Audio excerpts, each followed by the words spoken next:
must you busybodies insist on interrupting a perfectly good night? Murdered! Ye gods, the poor thing! Oh, by the mother of cats, I pray she didn't suffer. I want something compelling, hard, tangible evidence, and nothing less. Of course that's why he came crawling back. He wants to ascend with the rest of us. You always were an idiot, Petras. No! Why does Cazador need me? What is he planning? I know you carry the astral prism, Lae'zel. Within it lies the seed of Vlaakith's demise, and I intend to help you bring it to fruition. We fought to tame Prince Orpheus, the son of Gith herself. His power has been the source of your continued protection against the voice of the Absolute. The power to disrupt hive mind communication. But the one inside's chosen you as an ally, protects you with their power. That very power will be the end of Vlaakith's tyranny. The prism's tenant must be let loose. All that remains is the key that unchains them. And I've found someone who I believe can provide it. Corilla Heartflame. At your service. You made quite an impression on my master. He sends his regards. Devil's in the details, you see. And the details are in the fine print. I was bid by Raphael to slay every justiciar I found in this place. The contract was a song, one stuck in my head until I finished the deed. I had to hum that blasted tune for years. What's a contract without whimsy, I say? But fine. No more songs. Now, off to the House of Hope for cocktails and canapes.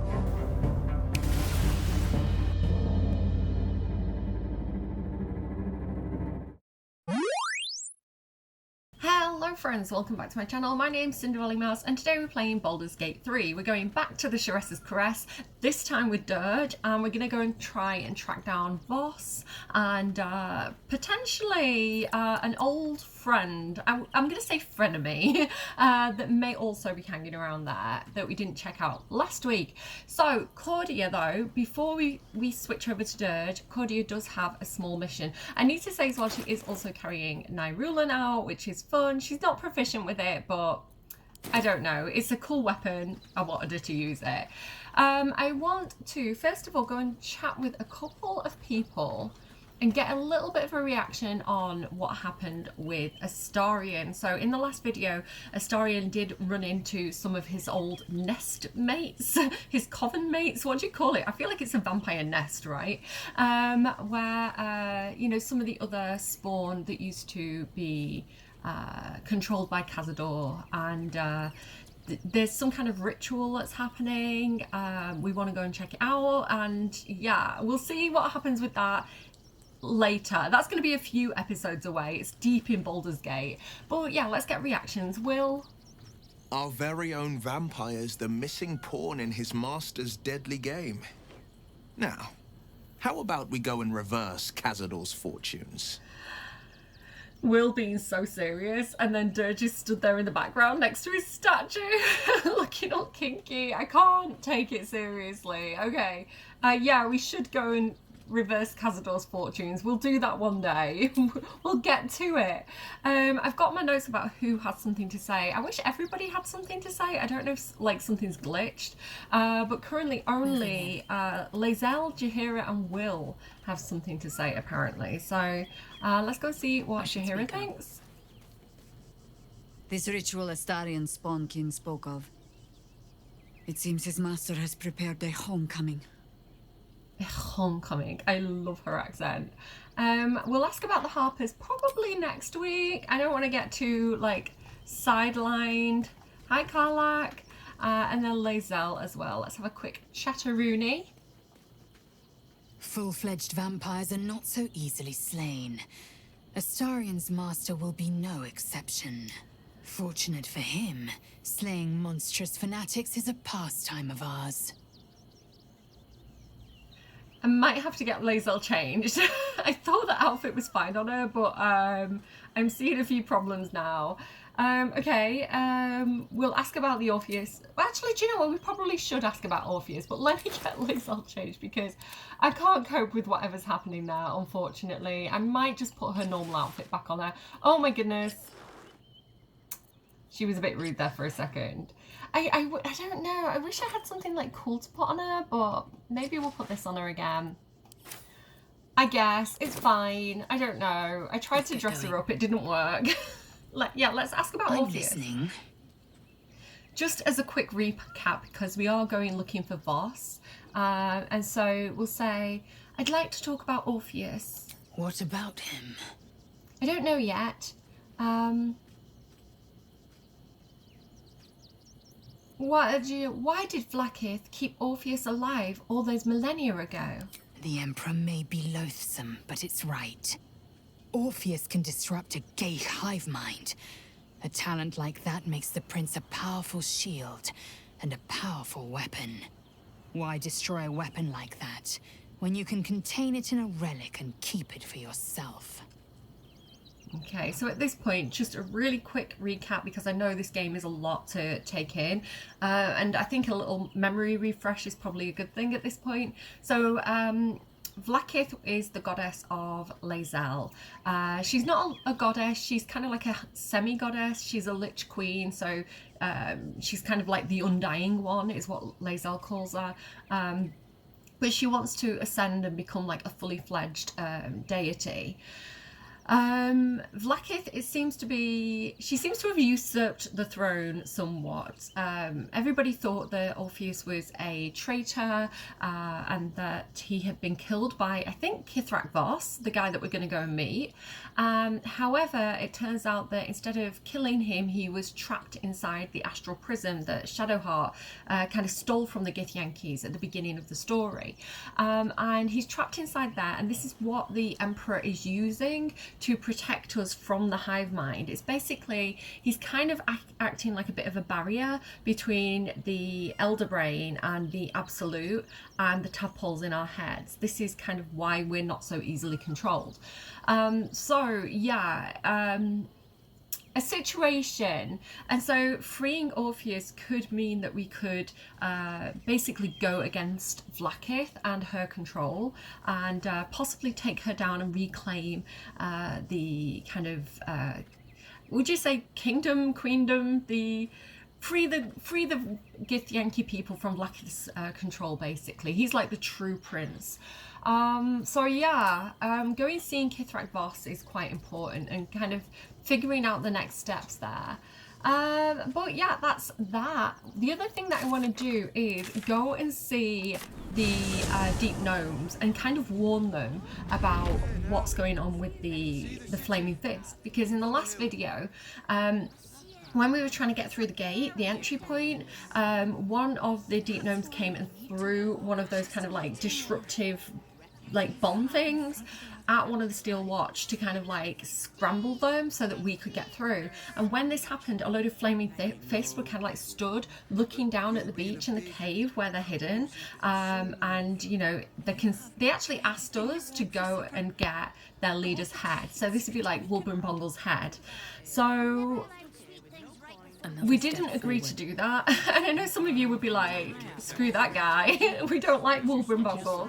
But Cordy is a very sweet person, and you know, she does have empathy for the plight of the Iron Hand gnomes. So she's going to head over there and kind of just check in with them, warn them, see if there's anything else going on with them. Now, one reason why I want to do this is because I didn't realise this was a thing until this playthrough. I don't think I'd ever seen this before, and so I kind of want to go back and see if there's any like extra dialogue. Now, I did do a test run, and there is extra dialogue that I have never ever seen before. So if I've never seen it, maybe some of you didn't realise this was a thing. So I kind of want to... That might be worth a look. What might be worth a look? What might be worth a look? What was that? I have no idea what they just saw. Is it the outhouse? Is the outhouse worth a look? No, Astarian, I don't think this was worth a look. Somebody let me know in the comments down below. Have I missed something? Oh, maybe it is actually just the vines. Maybe that's what he was referring to because he's not been here before, he's not seen them before. I don't know. I actually do not know what just pinged. Okay, go down here. So this is where the Iron Hand gnomes are hanging out, and there's all these like footprints here. Now the Flaming Fists, I wish I had my camera mod on, but the Flaming Fists were basically like over here, sort of up a bit, like here, like hanging out, kind of like looking down. So this is where Cerberry's Caress is, and this is where they were kind of like looking to see where the Iron Hand gnomes have gone. So they're really close basically, and I do think we should warn them. Oh, look at them scurrying! So it's as though like they're running away, like they're running back to their hideout. So it's clearly these two that were involved. So, oh, they're both going through. They're running all the way into like HQ basically. So we've got Apprentice Lerida and Nimble. I believe Lerida was one of the ones that was working in the Grimforge, and she was like worried about her girlfriend. Yeah, she was the one who was dating Philomena. Without the grenade. Oh, I missed that. Wait, come back. I want to talk to you. Hi, wait. Not you, Astarian, not you. Oh, damn it. My favorite traveling companion. Not now, Astarian. Just wait your turn. Okay, I am all turned about here. Okay, here's one of them. Stop moving. I'm gonna have to go in turn-based mode. Apprentice Lerida. Those things are terrifying. If someone hadn't been there. But they were. And I'm here now. I'm safe. Okay. We have all these options. I want to ask all of these. When I did kind of a test run, I asked if she's all right, and it locked me out of how are things with you and Philomene. So I'm going to prioritize that one. How are things with you and Philomene? Awkward, in a word. She's made it quite clear she doesn't want me around. When I think about it, I'm not sure she ever did. I was foolish. I just want to be useful, but I'm not as good at this as the others. But I'll get better. She's so sweet. I have never seen that before until literally right now. So, she just wants to be useful like the others. Let's talk to her again and see if she has any more dialogue. I tell you to stay safe out there, but I don't think that's an option. Oh, she's so cute. So yeah, she's one of the deep gnomes that we saved from the Grimforge who are being used to kind of like dig out near. And she's very, very sweet. Hello, Nichols. More shaking. The stone here shouldn't be so loud. Okay, it's just the Elder Brain. Okay. She'll, like, I know that it must be really, really hard for Lerida to be so close to the person that, like, hurt her. So over here, like, Philomene. But at least she's safe and at least she's with her people, you know. Let's talk to Nimble. Thank Gerdle we escaped that bloody Steel Watcher. No thanks to you. Girl, you're the one who literally saved us. You're the one who lobbed that thing at it.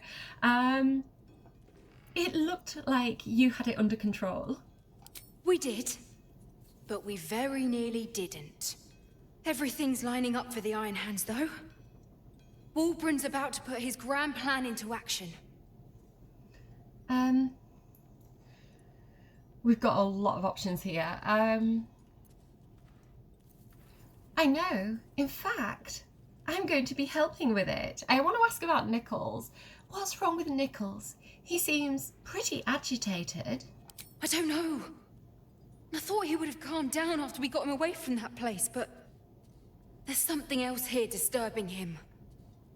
So clearly, like, the Elder Brain is, like, making a new colony underneath Baldur's Gate. That would explain the shaking. A bit like in Moonrise, where it had, like, all its gooey things up the walls in the rock. Like, he was the same there. He was like, there's something in the walls. Okay, so now we can say, I know. In fact, I'm going to be helping with it, the plan. You are? Excellent. With someone like you on board, They can't fail. I love them. I love the Iron Hand gnomes. Wulbren's the one you should speak to. I'm just doing my part.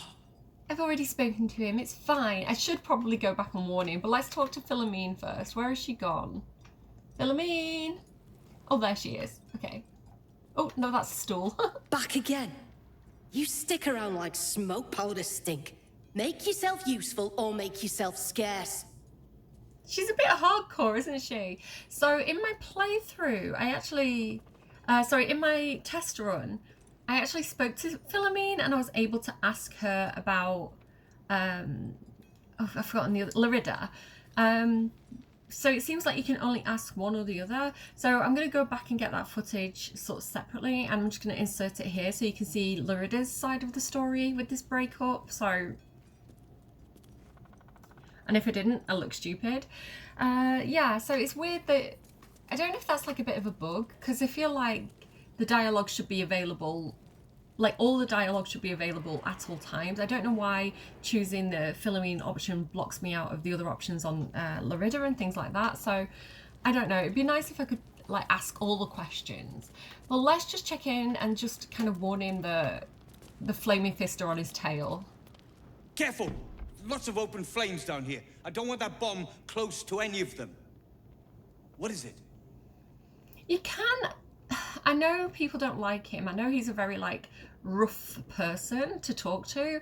But you can understand his perspective in terms of, like, he must be so stressed. Like, he really deeply cares about, like, his kind of mission. And he is a bit of an extremist, but, like... I feel like his heart's kind of in the right place. Like, he really, really believes in what he's doing. He is a resistance fighter. He's the leader. He's responsible for all these people. He's dealing with, like, really dangerous materials. Like, you can understand how tense he is. And when you're tensed and when you're stressed, you are quite short with people. You are kind of distracted. So I understand him, I think. We don't have anything else to say. It's fine. We're just going to go. I also just want to quickly check in with the trader over here. But I'm so glad we saved all these guys. You know, in Act 2, like from the Act 1 from the Grimforge. I always think the Grimforge is Act 2. It's like there's so much to this game. You'll be getting a mouthful of sparks at this rate. Unless you've got any decent metal on you, I'm not interested. I'm actually just looking to trade. Only if you're quick. So let me just check in with him, see what else he has. Arrow of Dragon Slaying again, will do. Arrow of Many Targets, yes, please. I think that's probably all I'm going to need for now. I do like these smoke powder arrows. Flash binders are good for... Steel watch, but yeah, I think that's good for now. I think we're okay. Balance offer, barter. Thank you. Nice doing business with you. Now let me get back to it. Like, I'm working here. I can't At least click. this has stayed interesting. There we go. I've noticed I've got like a few little UI glitches since the last patch. I'm not sure. I do have a modded game, so it could be one of my mods causing that problem. I'm not too sure. But I know there is that funny glitch where Shadowheart plays peekaboo in the profile picture. That's like a proper glitch, I think. Okay, let's go back to camp. And that's it for Cordia.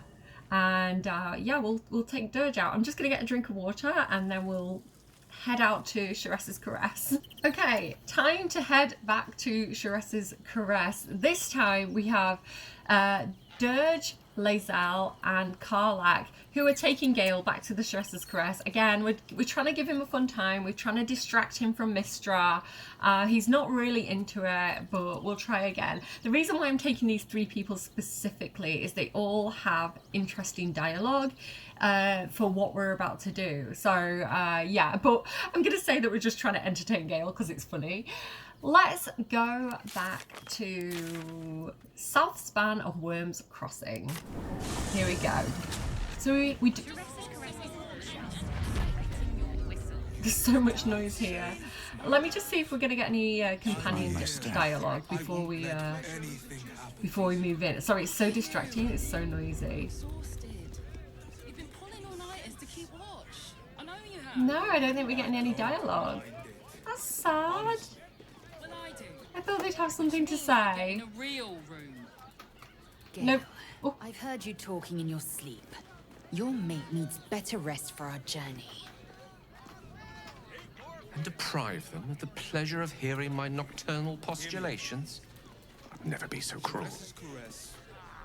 The mind absorbs much while we believe ourselves dormant. To lie beside Gale of Waterdeep is positively educational. And he thinks very highly of himself. Did you catch that? So, Lae'zel says, Gale, I heard you talking in your sleep. Your mate. I love that she calls, like, the partner, like, the mate. Like, animalistic, you know, like, all practical. Needs better rest for our journey. And Gale's like, and deprive them of the pleasure of hearing my nocturnal postulations. I'd never be so cruel.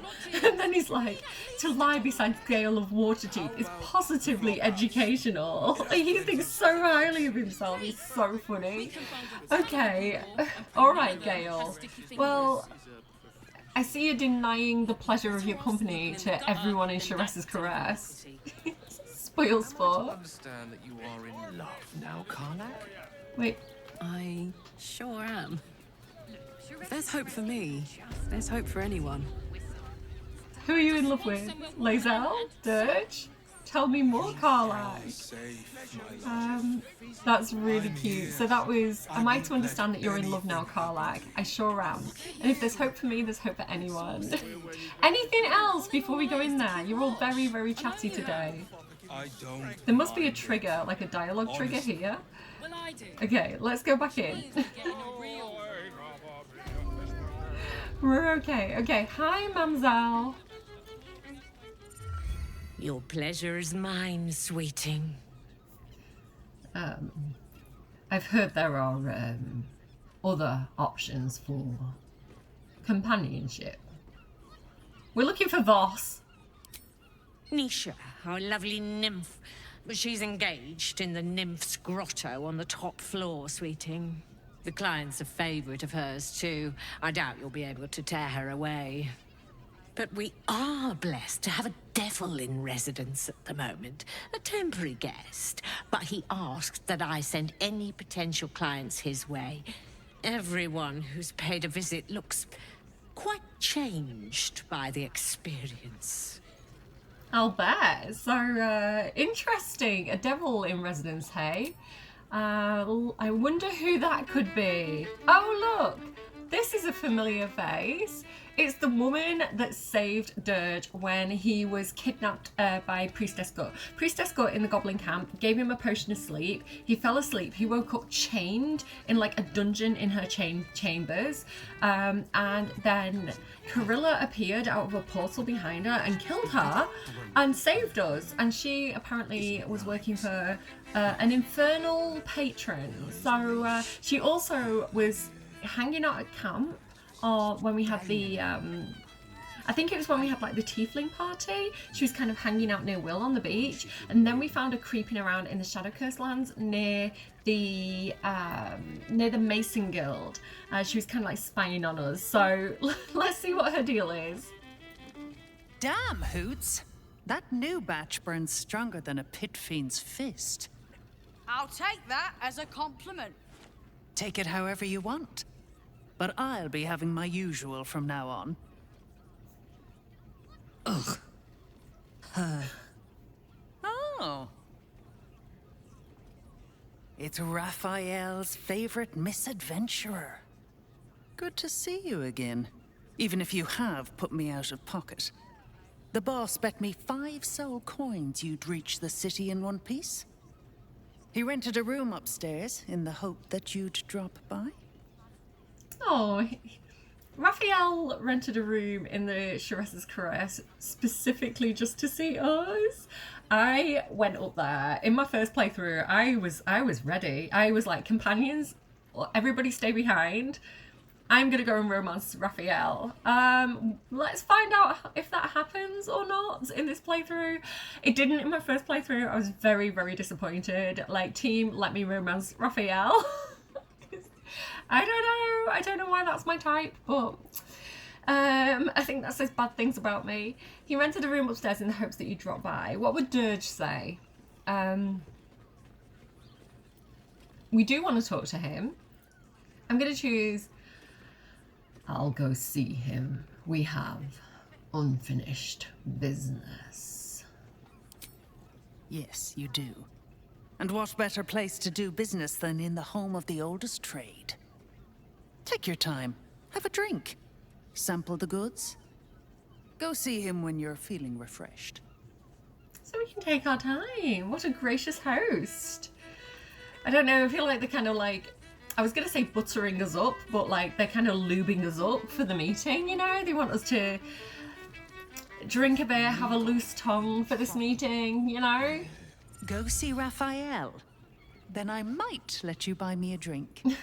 You absolute tease, Carilla. I quite like Carilla as a character. She's not a good person, but I understand like her backstory, her motives, where she's coming from when you learn a bit about her.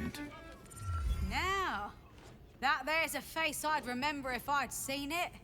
Welcome to Cerberry's Caress. What can Hoots do for you, stranger? You got a taste for ale, I reckon? Or maybe... Ah, forget it.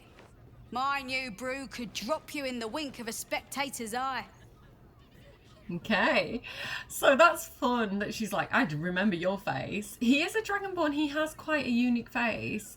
There are quite a few Dragonborns knocking around in the area. Dragonborns are not that rare, but yeah, I guess she's never seen one like us before. Look at Carl, she's so pretty. I'm gonna have to move my head so you can see her. Okay, I think he would say, your new brew sounds potent.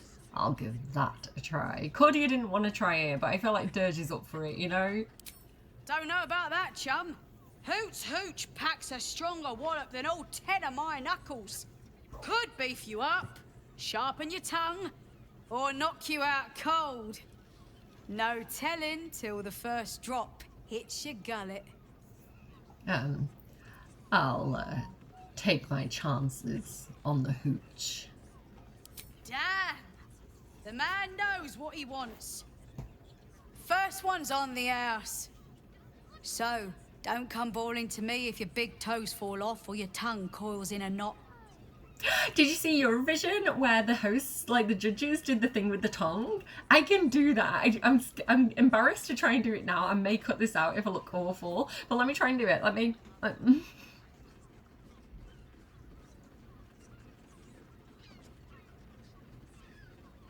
I didn't do it. I didn't do it. I can do it. If I practice, I can do it. That was terrible. Okay, so.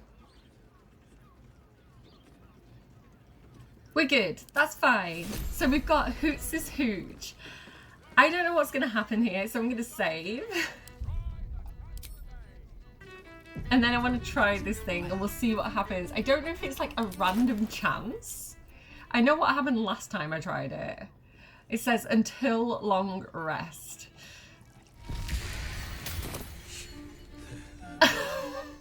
Yeah, that's what happened last time.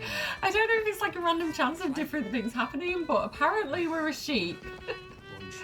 I've got to let this wear off now, but I'm polymorphed as a sheep. Okay, I am going on a sheepy rampage. Let's go. Let's run around as a sheep. Let's go and torment the flaming fist. What could possibly go wrong? Hi. How are you doing? Hi. I can't like talk to them or anything. I can't interact with them. I don't know why it won't let me unarmed strike. Like it won't let me like attack them, but I can come over here and just kind of like hang around and torment them. Oh no, until it wears off. Here we go. Run away, it's gonna wear off. Don't let them see you. Run, run, run. That's so fun. It's like, why would they put that in? It's so like random and like technically unnecessary. It's not like it's like a vital thing to the story. It's just a bit of fun. But the fact that they put things in like that is great. It makes it such an entertaining game to have all these like little random things that you can do. Okay, next up. The next thing I want to check is what did the Drow twins say to us? Go forth. Many nights with your partner await you. Our work is done, and we must attend to other clients. But I hope you keep coming back to Mamselle's for the drinks. I am so sad because I thought that you could keep romancing them. Like, if you took a long rest. I thought they were just tired and they were like, yeah, we'll do it again tomorrow. But like, apparently it's a one-off thing. What I think I'm gonna do, just because I find it entertaining, is, well, first thing, I'll put in some footage now into this video of what would have happened had we had Dirge talk to them. And like the reactions that Dirge's companions have when you suggest a threesome with them. So I'll put that in now. We want both of you, silly, at the same time.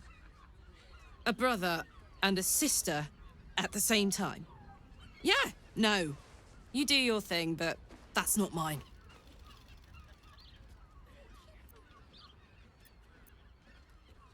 Upset? I guess not, as long as everyone's, you know, above board.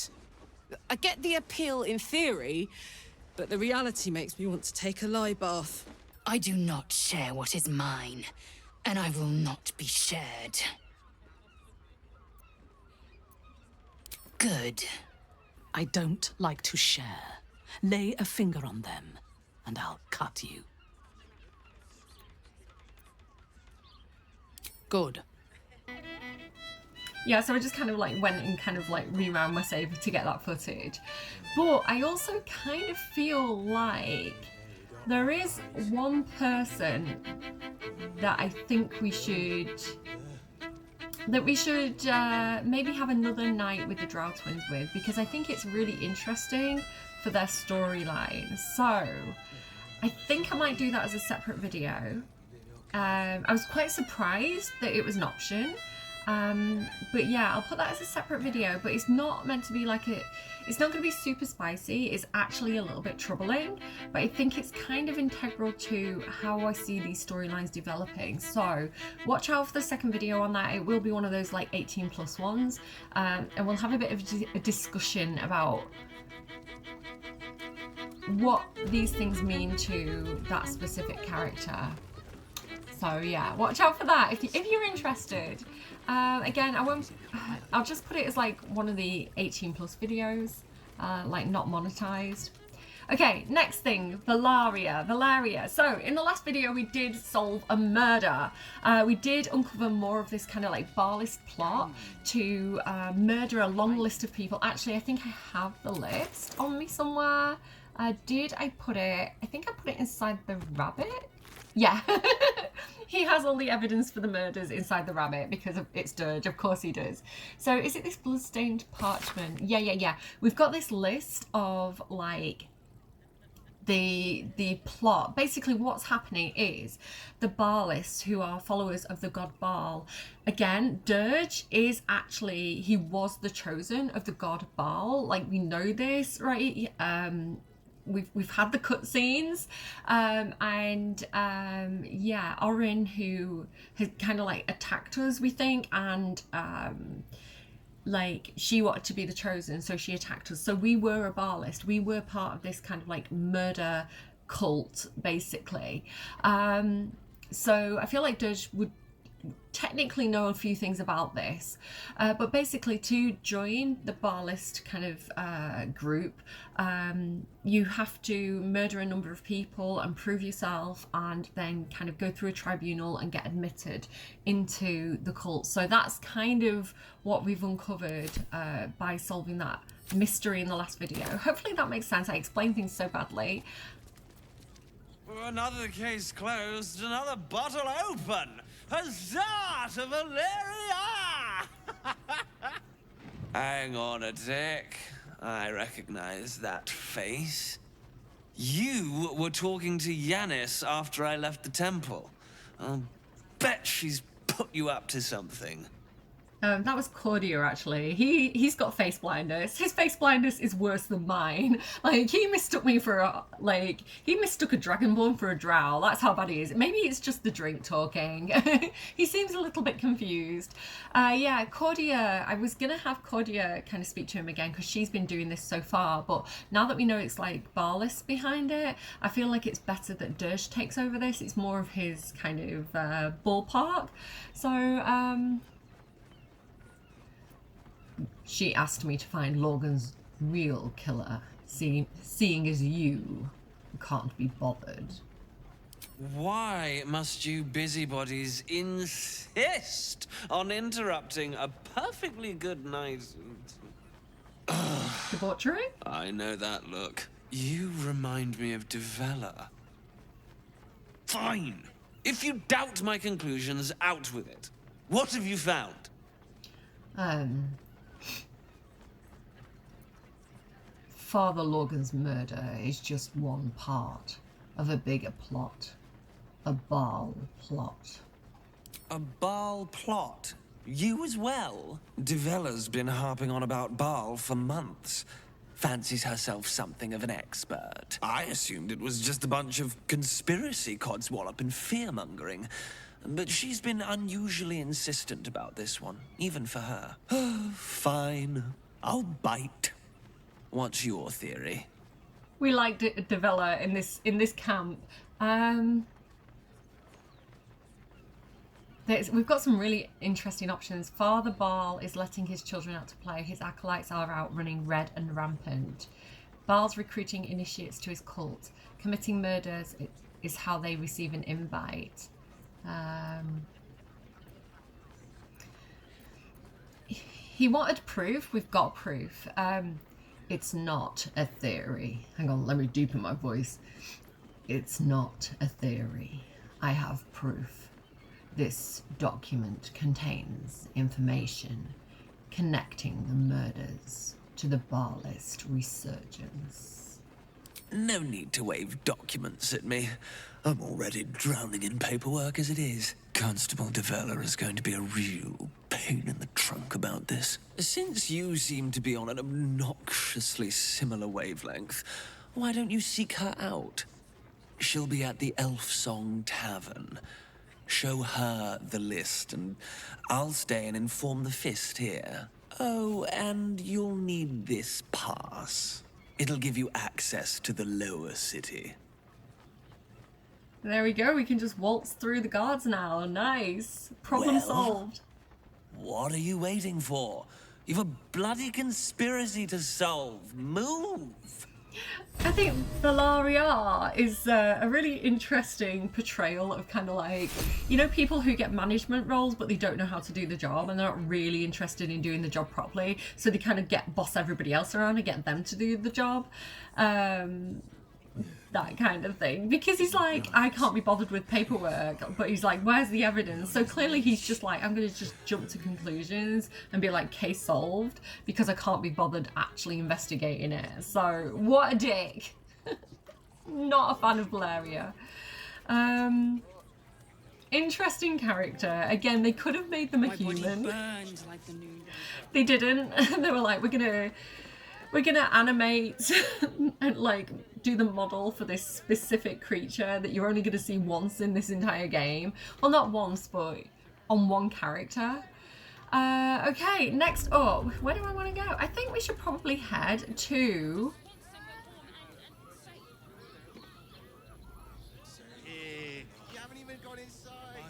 We're looking for Raphael, right? I don't know.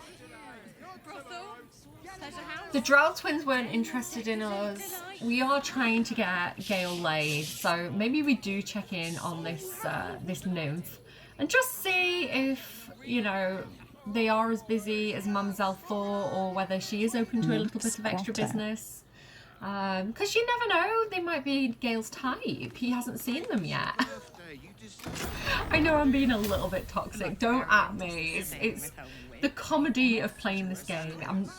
I'm not like this in real life. I don't think. You know, I respect people's boundaries in real life is what I want to say. So she does have a customer, it seems, but let's see what the deal is here.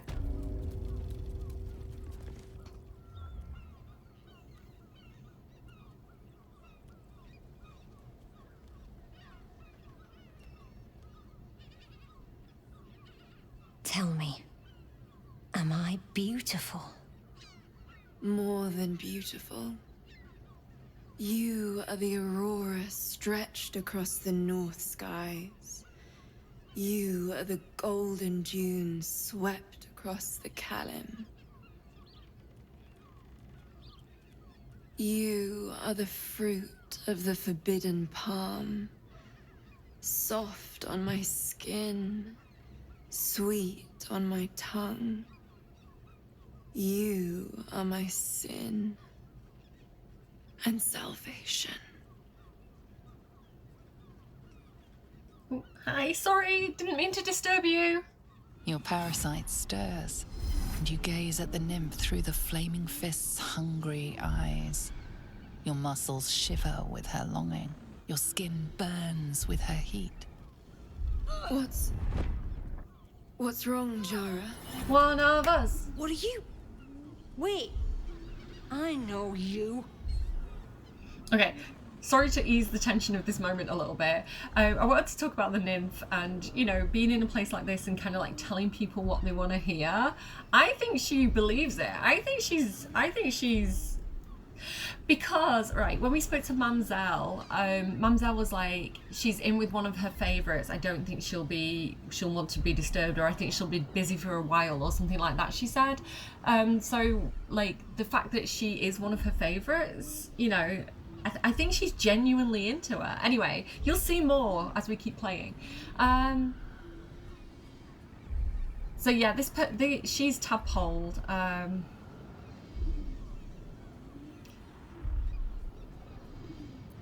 Let's try and save the nymph. You aren't safe.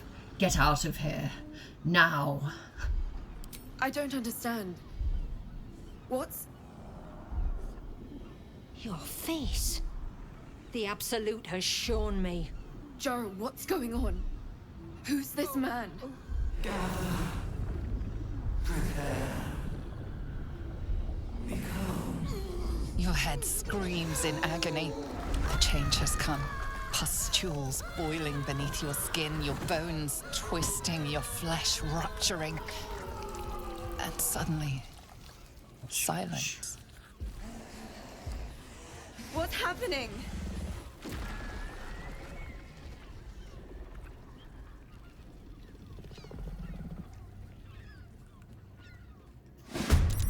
I dropped my knives. Oh no! What was that? Yeah, that's not good. Whatever that was not good. Okay, so I think that's the first time we've seen one transform in front of our eyes.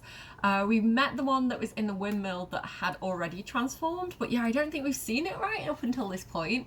So yeah, kind of grotesque.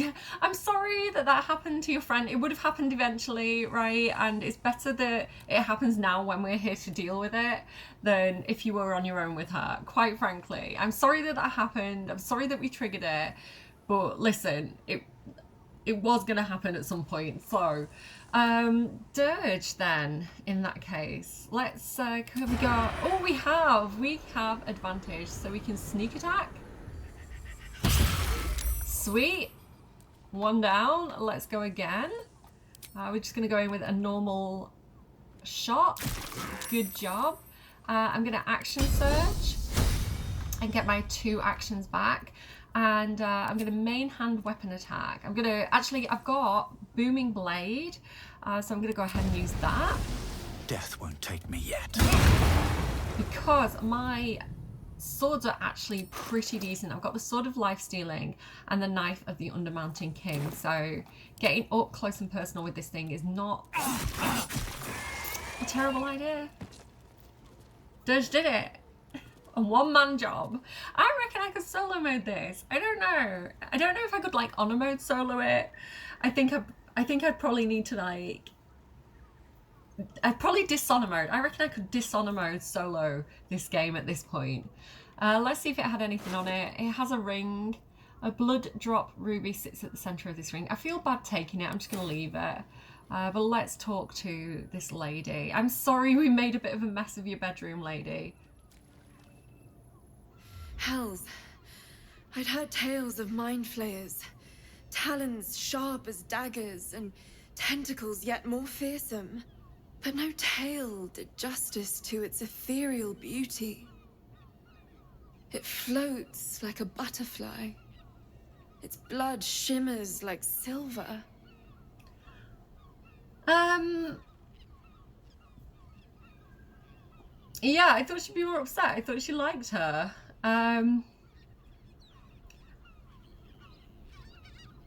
Quite like a few of these. Your client is dead. I thought you'd be more upset. Who? Oh, yes. Who? Jara. I will miss her coin, it's true. Though perhaps this is not what you meant. Free your mind of her. Let us look forward, never back. Her gaze intensifies. Your breath quickens and your heart skips a beat. The woman's senses are heightened and her fire stoked. The mind flayer is no mere curiosity, but an object of desire. We listen and we do not judge.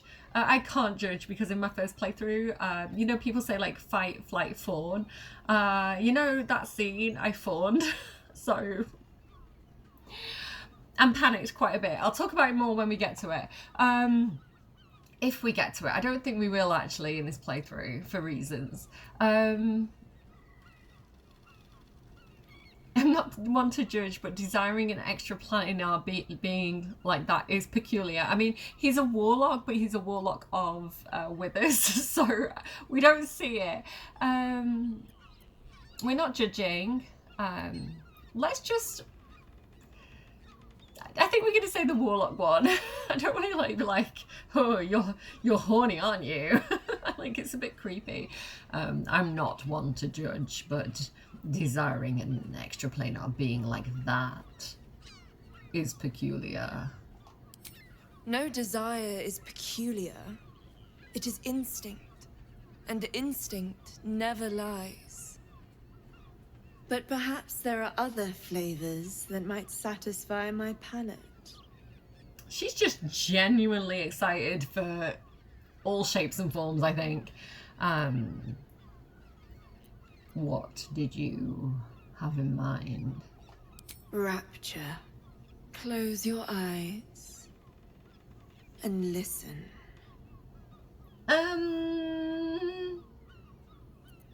I don't know about this.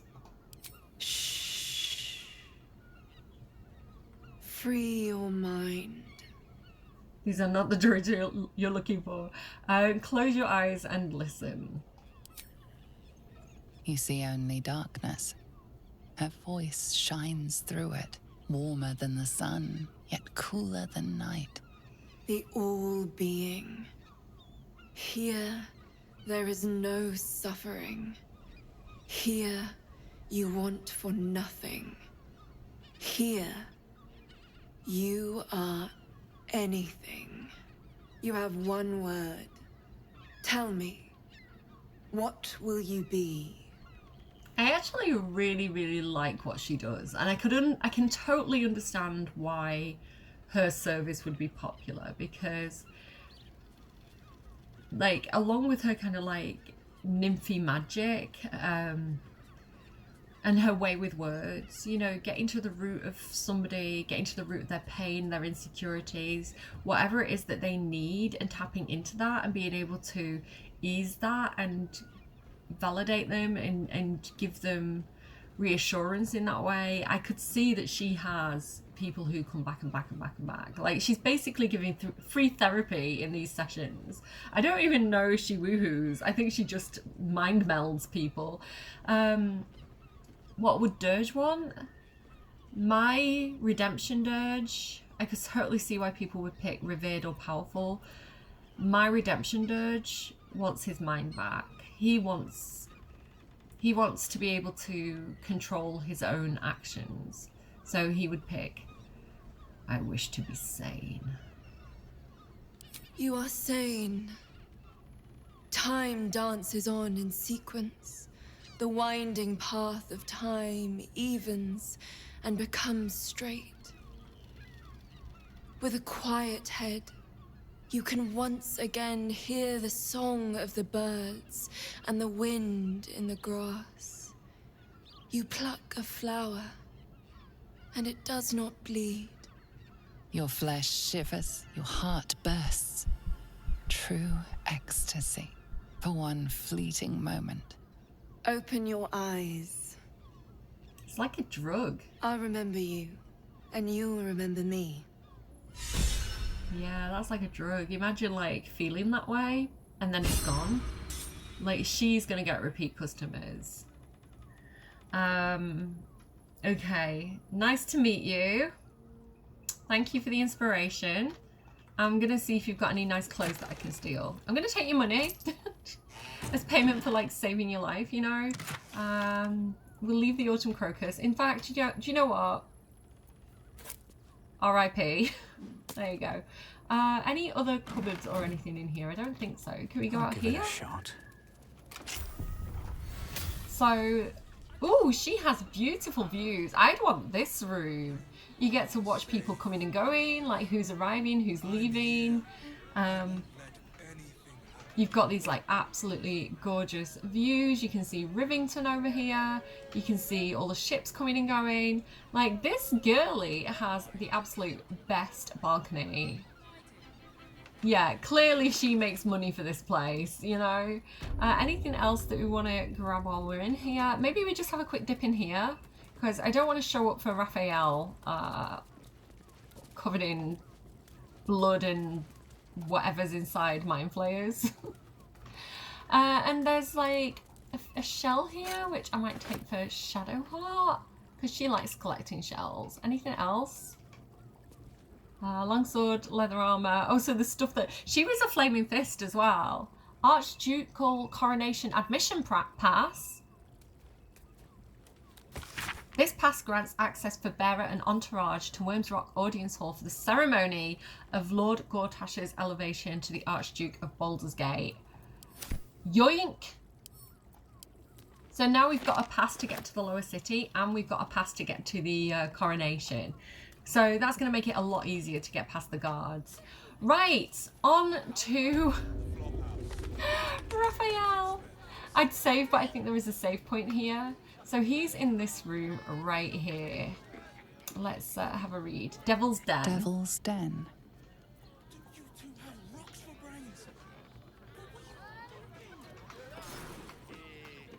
I don't mean to disturb. I want to see what they're talking about before we actually go in there. Let's give them a second to see what they say. Currently they're just stood there looking. Over. Much more than your fate and mine rests on it. Even if you had it, what in the 9 hells would you do with it? Think a little, Captain Voss. He can be set free. I know he can be set free. Okay. On my first playthrough, sorry, I'm just drinking some water while I talk. On my first playthrough, I completely missed the Githyanki crash, so Voss wasn't here for me. It was just Raphael stood in a room with fucking rose petals everywhere, and I was like... If you had any bargaining chips, they've all rather floated off into the astral plane. You're out of luck. I will pay any toll. Serve any foul whim. Name the price. Is there anything duller than a loyal dog? I much prefer a cat. Meow. Okay, so whatever Raphael has is so important to Voss that he's willing to pay any price for it. He's willing to make a deal with the devil for it. I'm going to talk to Voss first. Yeah, there we go. Save. Auto saved. Sweet. You must hear me, devil. I will do whatever it takes, give you anything you ask. There is only one thing in this world that I desire.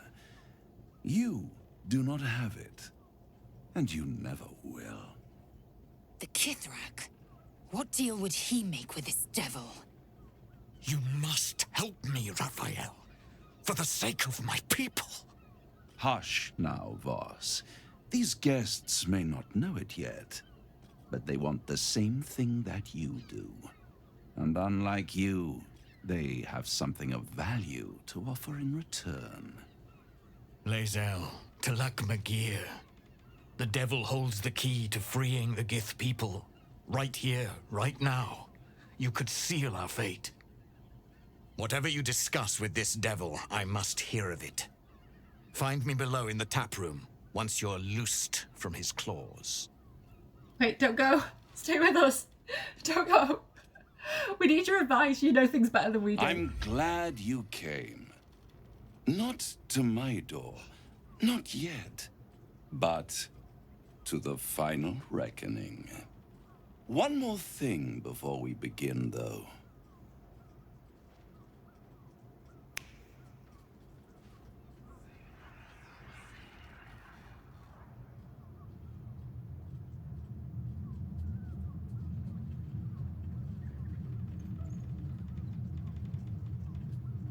For the first time since the Nautiloid, your mind is clear. It's unsettling. So the mind flayer's not in our brain anymore. We've got a number of interesting ones. Like, I like another party trick, so show me something real. So it's like you can believe it or you can not believe it. I really like this option for Dirge. I feel empty. What did you do? I like this option too, like the tadpole is slumbering and my blood isn't boiling. I gave you back your privacy by shutting that illithid in your pocket out of your mind. It can't hear us. Huh. What's the catch? This is why I wanted to bring this group with us, because Lae'zel's involved in the whole Voss Githyanki aspect. Karlach's obviously very anti-devils and like very distrusting of the things that they offer. So, you know, good advice on my shoulder there. And Gale has something to say as well. So these three specifically make this scene interesting. I think maybe Will as well would, but yeah, these are the three that I've come in with. This is a unique option to Dirge. I'm not scared of that creature. I think it's unique, not when Baal himself has hooked his eyes on me. But again, I don't think we want to give Baal any more power over us by saying anything like that. So,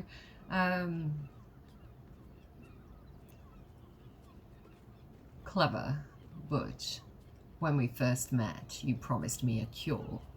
This isn't a cure. I'd ask you to be patient, but you've been patient enough. Now is the time to speak plain. I'll admit, you've impressed me. I wasn't sure you'd make it this far, but no matter how far you come, you're still on the road to ruin. A road that leads directly to a confrontation with the Elder Brain. At best, it will kill you. And everyone else in this city.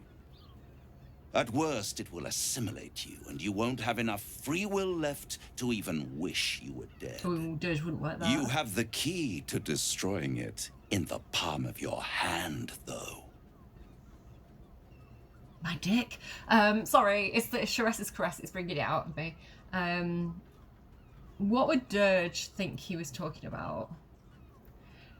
Based on the conversation we had earlier about Orpheus disrupting the power of the Elder Brain, I think he would be like, Orpheus.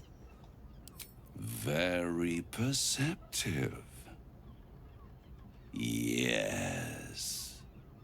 I can give you the means to break him free.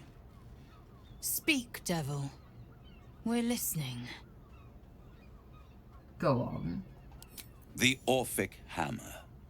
An artifact capable of shattering the chains that hold Prince Orpheus is held securely in my House of Hope, even now. It's very convenient that you have exactly what I need. Isn't it just? And it's even more convenient that you can give me exactly what I want in return. There it is. Of course. Love Karlach.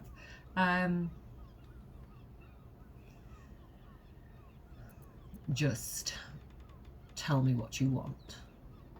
I want the crown that dominates the Elder Brain. And you, Lae'zel of Kalir, want to free the Forgotten Prince, do you not? I want nothing more. Then it is settled, is it not? A crown for a hammer. A bargain of a lifetime, Lae'zel of Kalir. Handing that crown to this devil will be like feeding gunpowder to a lava worm. Agree to nothing. He piped up. Okay, so again, some of the choices I'm choosing here are just Dirge being straightforward. He's like, what's the deal? Like, don't fanny around, don't pussyfoot around. Just tell me what you want and I'll either agree or disagree to it.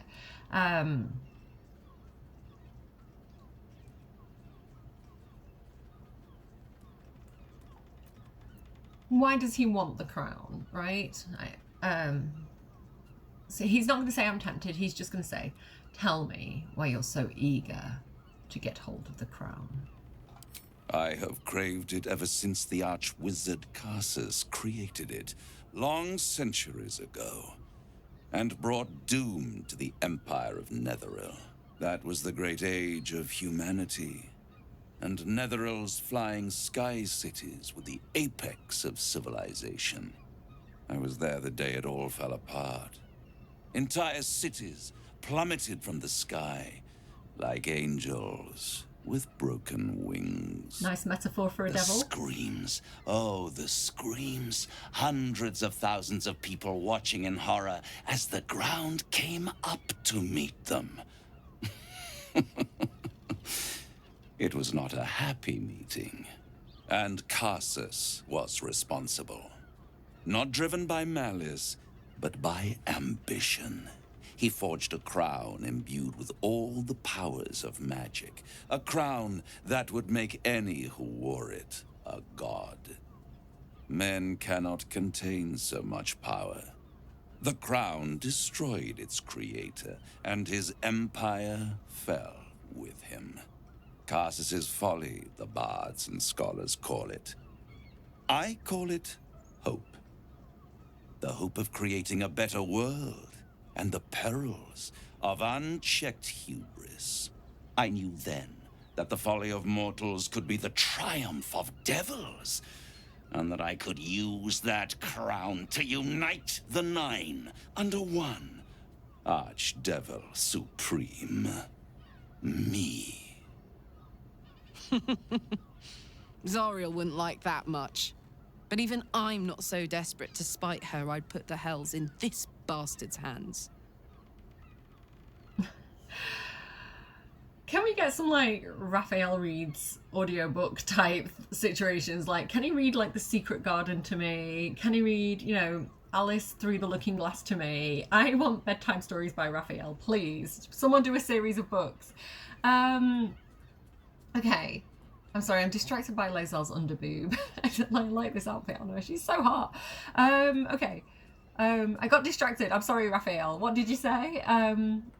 What about this option here? What makes you think you'd succeed in using the crown where Karsus couldn't? I think in my playthrough, like my first playthrough, I was like going for the flattery approach. Again, I was like fawning. I was like, I'm going to play all these powerful people off against each other and like make them destroy each other and then I'll come out on top. So I was like, I think you'd make a fantastic Archdevil Supreme. But I think on this playthrough, we're going to go, what makes you think you'd succeed in using the crown when Karsus couldn't? I am no mortal, and I do not fail. Sir, have a Snickers. You overreacted. If you didn't fail, how come you didn't get hold of the crown way back when? The archdevil Mephistopheles snatched up the crown and squirreled it away in one of his vaults. He is not more than a frigid archivist. So much power and potential kept inert. He made a miracle into a museum piece. I raged.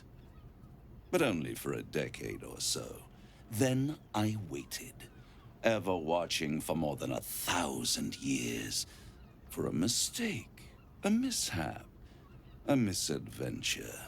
And these chosen, who have caused you so much trouble accidentally, did me a favor.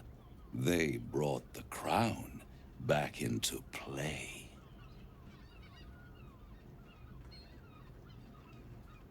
So, yeah, about that. About those chosen who broke into Mephistopheles' vault and stole the crown of Karsus. I wonder who that could have been. It must really annoy you that some mortals managed to steal the crown when you couldn't. Yes, it does. Especially when I see what a bloody mess they've made of their whole scheme. They must have raided Mephistopheles' vault. Impressive, I must admit. But they'll be dead soon. If you don't kill them, the Elder Brain will. It doesn't have feelings in the way you'd understand them. But it seems rather angry. It is inevitable. When you destroy the brain, and you will because you must, the crown will be yours for the taking. And when that moment comes, you give the crown to me. In exchange, I give you the hammer now. A simple transaction, it seems, but it's more than that. He's offering you an alternative to the mind flayer in your head. Take Raphael's deal and you could free Orpheus. With Orpheus free, you would have no need to rely on the Emperor. But there's no guarantee that Orpheus would be on your side. And if you take the deal, you'll have to fulfill it. You'll have to deliver the crown of Karsus to the devil himself.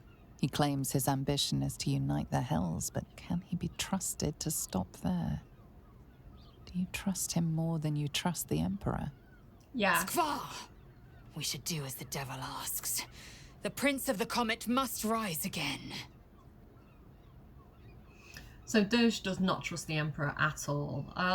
The Emperor pretty much admitted to, I think, Cordia in the last scene when we spoke to him, that he had feelings for Stelmane, but that he doesn't have feelings like how we experience feelings. I think they're more limited to wanting revenge and anger and things like that. So yeah, and we know that they're very manipulative. So is the Emperor more or less manipulative than Raphael? Who knows? At least there's a contract involved with Raphael, you know, like there's a quid pro quo.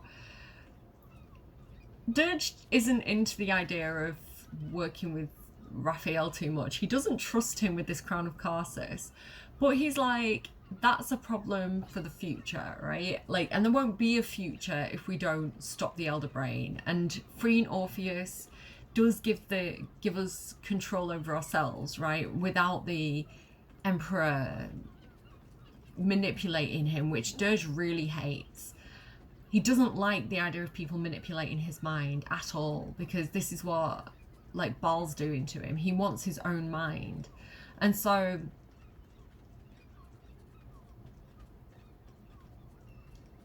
he's going to try and play smart based on not trusting the Emperor, actively despising the Emperor, and thinking that he could probably take the guy in front of him later down the line, you know? It's like, I could fight this guy.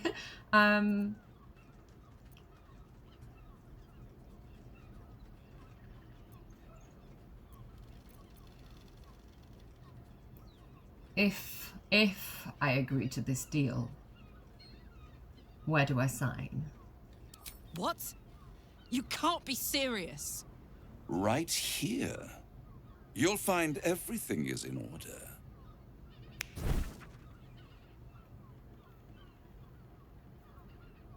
The moment I have your signature, you will have the means to free Orpheus.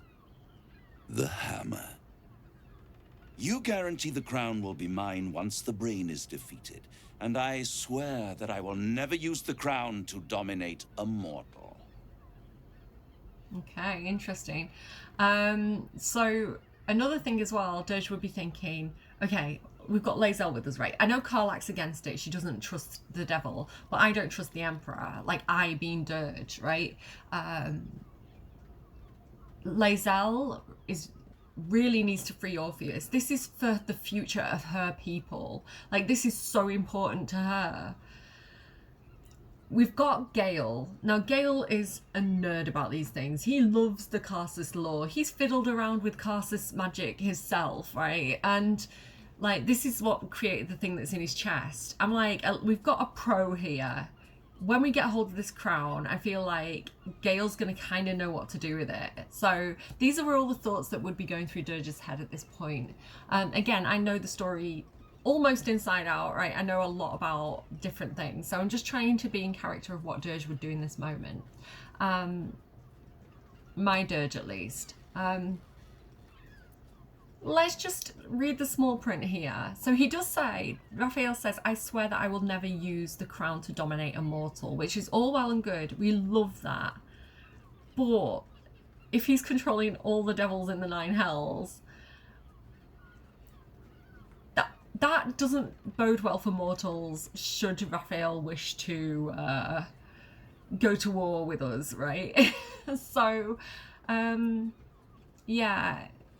It's kind of like a united hells is bad for the overworld, because at least if they're down there fighting amongst themselves, they're distracted. Like, you know, you can, it's like factions. It's less of a threat than if they're all united. So Dirge would know all these things, right? He's quite strategic in that way. So reading the small print, he's going to say, what happens if I were to misplace the crown? And not hand it over to you when the time comes. I will come to collect. If you refuse to give me the crown, I collect your souls instead. And then we all gather in the House of Hope. Me dressed in my finest silks, you skinless, hanging from a hook to watch as your world dies. Okay, ignore the plural of souls, because I think actually there's a discrepancy in the game where he says it's only Dirge's soul. We're the ones signing the contract, right? They're nothing to do with it. And I feel like he would stipulate that in this moment. He'd be like, the deal is between you and me, not them. Leave them out of it, right? He'd get it in the contract. Dirge, the idea of him signing his soul over to Raphael, he would be like, dude, what is my soul worth? You know, it's worth, do I even have a soul? When he thinks about everything he's done, who he was before he started this phase of his journey, you know, killing Quill, all those visions of blood that he's had, his urge to destroy everything, he's like, do I even have a soul? Like, if I have a soul, my soul is black. You know, we're better. It's not like he's like, it's not like I'm gonna go to like the celestial places. He's like, I'm not gonna go to the heavens of this world. If I go anywhere when I die, it's probably somewhere like the hells anyway. And you know what? So basically, when people die in D&D, if they have any kind of patron or a god that they pray to, what the process of what happens to them is they first of all go to like the place of the dead. It's what's it called? I've forgotten the word for it, but it's basically ruled by Kalembor. It's kind of like a purgatory type place, and their deities or representatives of their deities come and claim them and take them. And if they don't get claimed, they basically become like bricks, literal bricks in a wall. And their soul kind of fades away. Now, to prevent that from happening, devils actually go up there. They send kind of envoys up there to go and convince people who haven't been claimed by the deities to come to the hells. They're like, we're going to claim you. They'll come and be like a lemur, which is kind of like it's almost like a tadpole. It's like a sludgy tadpole, bottom of the heap, and basically they have a chance of working their way up through the hierarchy of the hells, a bit like indentured servitude, but it's kind of like the alternative is you just fade away into nothing, right? So some people do sign, and this is how you get some of the warlocks and things like that. So yeah, where would Dirge go? Who's gonna claim him? So say he died and he was in this land of the dead, his deity was Baal. Does he want to be claimed by Baal?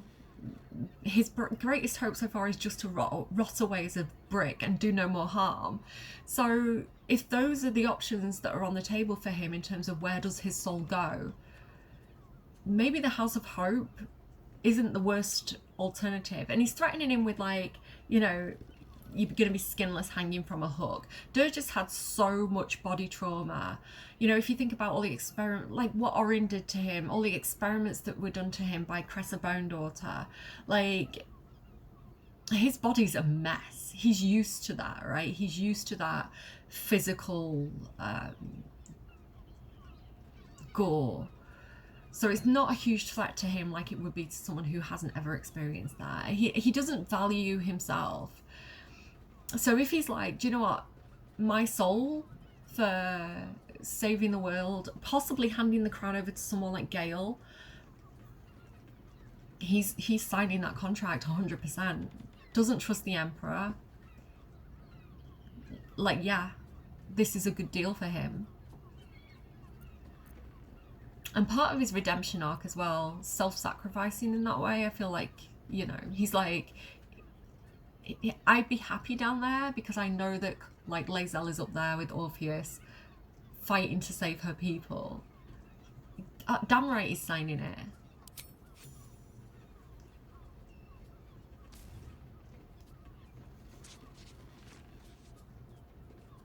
Perfect.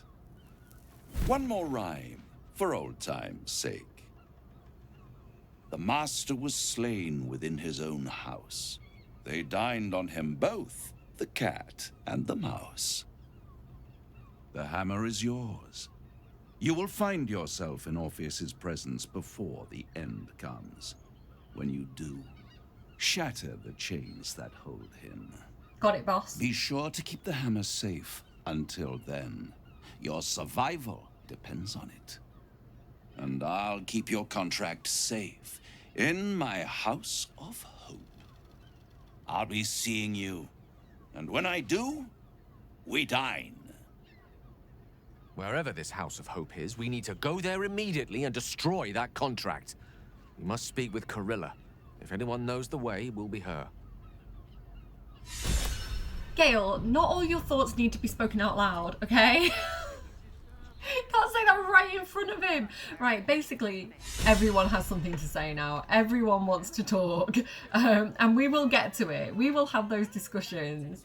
Let's have a look around this room first, though, and see what we're dealing with. There we go. We've got the Orphic hammer, which I'm going to go ahead and send over to Lae'zel, because this is her mission to free Orpheus. So she can keep hold of that. Okay. So he's got all these rose petals laid out.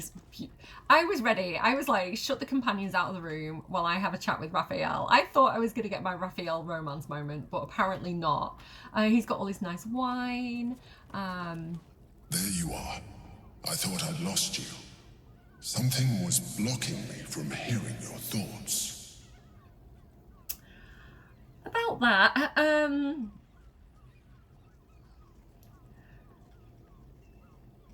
Again, I was fawning. In my first playthrough, I was like, oh, I'm just glad to have you back. Dirge is not hiding how he feels about the Emperor. He's like, it was nice to have a moment of peace and quiet. I can understand that. There's reprieve in solitude. But it's concerning that something could intervene like that, especially when we are so close to the Elder Brain. Do you have any idea what it was? No. He's gonna be like, I don't know. Again, my first playthrough, I was kind of like very deceptive about the whole thing. Dirge is just kind of like, what are you gonna do about it? He's gonna be like, it was Raphael. Raphael? Well, thank you for your honesty. Of course, I should have known the devil would come sniffing. The stench of impending chaos is irresistible to them. And what did he want with you? Okay, they might like the chaos, but just a reminder that devils are lawful evil, not chaotic evil. This is what actually differentiates them. This is the whole thing about like the Blood Wars, right? This is the whole point. Devils are lawful evil, which means that they work through contracts, they work through like their own laws of the Nine Hells. They're not good laws, right? But they do have like a code of conduct. They have boundaries, they have structure, they have rules. In the Blood War, the devils are fighting the demons. They're two completely separate things. Demons are more like classic, brutal, animalistic monsters. They're chaotic evil as opposed to lawful evil. So they just do what they want to do because it feels good, or because it gives them power, or because it gives them money, or whatever it is that they want, right? They go no morals, no laws. It's like survival of the meanest. And so if I was to choose sides in the Blood War, I would choose the devils, because at least they have constraints, at least they have rules, where the chaotic evil of the demons is just carnage and unpleasant. So I don't know if I'd agree with the Emperor there that that's necessarily what they like. I would say chaos is a ladder, and maybe the devils would be opportunistic in those situations rather than particularly enjoying the chaos in itself. Okay, what did he want with you? I don't know why I'm literally playing devil's advocate right now. Like, obviously the devils are the bad guys. There's just like tiers of bad guys. They're different types of bad guys, right? And it's kind of like the enemy of my enemy can possibly be my friend temporarily. Okay. That is between me and Raphael. I see. You feel the touch of the Emperor's mind peeling at the edge of yours, trying to gain access. Absolutely not. Get out. Get out of my head, or I'll throw the astral prism into the hells. And he means it. And risk becoming enthralled to the Elder Brain. You wouldn't dare. Try me. I shall respect your privacy on this occasion.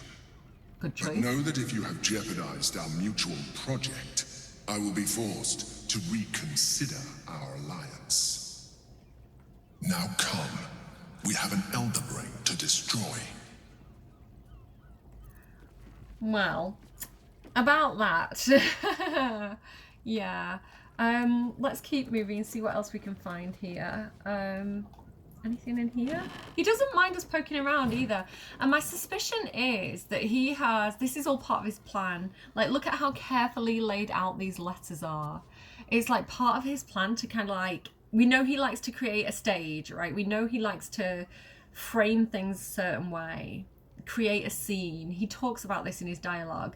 And so again, this is such a subtle detail that I think most players are just not going to pick up on or realize, but I think the developers absolutely did intentionally, is that Raphael has very carefully laid out this room to be appealing to the player, to show a sense of refinery, to show a sense of like, you know, I uphold my contracts. I'm not, you know, if I make a deal, I'm honouring that deal. Because come and look at some of these letters. So we have, we've got White Knight orders. White Knight, your task is finally at hand. As commander of the Sea Tower, you're close to all the sub-commanders of the Flaming Fist. Sound them out to their willingness to support the possibility of Flame Portier's promotion to Marshal, and perhaps even beyond. Encourage those who are lukewarm to pretend to rank themselves behind Portier when events elevate her in power and prominence. Is my Raphael impression decent? I feel like I'm doing an okay, vague attempt at his cadence. However, for those who would oppose her, don't push them. Just make a note of their names and positions, and they will be dealt with by your other means.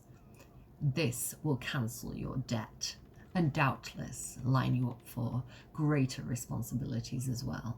Prepare yourself. So yeah, it's like, I don't know who Flame Portier is exactly. I'm gonna have to refresh my memory on that. But you know, this kind of like messing with elections that he's doing. He's getting his right people in the right places. White Bishop, prepare yourself for a major speech in your temple, extolling Flame Portier for her successes, protecting the city and fighting crime. She is clearly a favourite of both mortals and immortals, and you can hint that fate and destiny may conspire to place her in command of Baldur's Gate. Your sermon will be printed in full in Baldur's mouth, so remember that you are speaking, not just to Helm's devotees. So this is a priest of Helm that he's talking to, but to every citizen of the Gate, orate, elevate, and inspire. This will cancel out your debt, and I don't doubt that you will end up as a key player in the new regime. Ready yourself. So this is like vying for power in this political way, which again is kind of like lawful evil. Okay, here we go. White pawn orders. So pawn is definitely going to be not as important as like the knight and the bishop. You are able to find a high profile, unsolved crime and confess to it, turning yourself into Portier after arranging at Baldur's Mouth for coverage. You know which reporter to use. Which reporter, Raphael? So one of the reporters at the Baldur's Mouth is working with Raphael. Your position in the FF barracks, so they're a Flaming Fist, should make it easy to identify a crime that, when resolved, will greatly add to Portier's renown. This will cancel your debt. Don't worry about the why. It's a pawn's place to be sacrificed so other pieces can win the game. So not good to be a pawn in this world, I guess. I am taking these with me because I'm curious to see if we can figure out who these people are. So it seems like some sort of politician, a bishop, and a Flaming Fist. Okay, we will talk to everybody, but I don't want to do it in Raphael's room. So we'll go outside to kind of like see what everybody thinks. Also, some more outfits. Don't mind if I do, Raphael. You kinky little devil, you. Devil don't rhyme. A verse epic. He absolutely does rhyme. This is a heroic fantasy in verse form, told in the first person by a bold poet who challenges a devil, clearly modelled on Raphael, to an improvised poetry contest to win back the soul of his lover. The following couplet has been circled in red ink. If the line doesn't scan, the devil sneers. You forfeit your soul and end in tears. It's kind of like that, like play the fiddle for the devil thing. Ha! I'll keep my time and make my rhyme, and with vim and snap, and no, down came the claw crap. Okay, That's definitely caught Raphael's attention, I guess. Pick up. I'm sad I can't steal this for Astarion. I feel like he'd like it. A little bit more wine. If bank! Puh! Raphael, I thought you had taste. That's an insult. Oh, here's where he keeps the good wine. Purple dragon plush. That's more my sort of thing. Blush even. Gilmarian Reserve. We'll take it. Listen, if you're making a deal with the devil, you might as well take the wine that's on offer, you know? Look at this fancy cushion. Supplication scrapbook. This is a scrapbook, a sap book. That's what from the nymph's room. Collecting supplications, notes and letters from mortals to Raphael, begging for boons, help and assistance. Margin notes call out to the devil's favourites, as in this example, he has favourites. It says she wants her siblings out of the way so she can take full control of the family business, only so their late mother will be properly honoured by its efficiency and profitability. I feel like I know who this is. How utterly disingenuous. One has to admire it. There's no profit for me in taking her gnarly little soul, but helping her would be sheer indulgence. But if I'm not indulging myself, then why bother with any of this? So he's doing this because it's entertaining to him, not because it's worth anything for him. Which, if he's been around for like 1,000 years, you know, he's got to have his own little entertainments, which I don't know. I've got a feeling I know who this is though. I'm gonna like take this with us. Okay. Oh, another cute little outfit. Don't mind if I do. I think it'll look better on us than Raphael anyway, or any of his like other people. Anything in here? Let's have a look. Oh, this is what I wanted! Lionheart outfit and an archaic blue outfit. This is what I wanted for Lae'zel. Hang on. Lae'zel. Just a minute, Lae'zel. Are they the same? Green and pink. Okay, let me send one of these to her. Lae'zel, put this on, baby girl. You're gonna look absolutely banging. We need to change the colour though. I wish I had like bone white and red dye, because I feel like that would look better. But for now, there we go. I feel like she was left out because like her original outfit didn't work. So now she's got something cool on. I'm actually going to take those boots off though. And she can get her dogs out. She can match Dirge. I forgot his name. I was like Dragonheart. That's not his Must name. lug my guts Right, through this okay. hell. Oh, this is locked. Okay, we have got like the key to the Cerberry's Caress, but apparently it doesn't work for this lock. But again, Raphael has very, very nice views out here. Lucky devil that he is. What's that there? Oh, it's just the pillar. Anything else? On here, there's like invasion plans for Baldur's Gate. And look, he's got all these like little chess pieces as well on here. Like he's moving them around. Invasion plans for Baldur's Gate. Okay. Interesting, Raphael, that you plan on invading Baldur's Gate. That does make me think twice about giving you the crown, to be honest. Okay, let's head out of here. The librarian. I mean, thing with her wit. Who do we prefer? Who should control Baldur's Gate? Raphael, who has a bit more of a subtle approach to his control, or Gortash, who is actively having an invading army and inviting in an Elder Brain? I think I prefer Raphael to Gortash, I'm not gonna lie. I want to go, hang on a second, I want to go out here. Seems simple enough. And find a good little spot to talk to our friends. There's so many like random conversations happening. Okay, up here. Come up here. Away from Raphael's room. Which is this room here. Okay, come on everybody. We need to have a chat. Did I speak to everybody I wanted to speak to? I think so. Okay, I feel like Lae'zel first. This is an important thing for her. I'd sooner have imagined shattering a planet with my bare fist than taking a deal with a devil. But we shouldn't regret the bargain, not for one instant. Raphael can have his crown, if it means breaking Prince Orpheus free. Lae'zel has less invested in what happens to Baldur's Gate and Faerun because she's not from here, right? She's from the Tiers. She's from the the stars that follow the moon. Are they stars? I feel like they're like asteroids that follow the moon.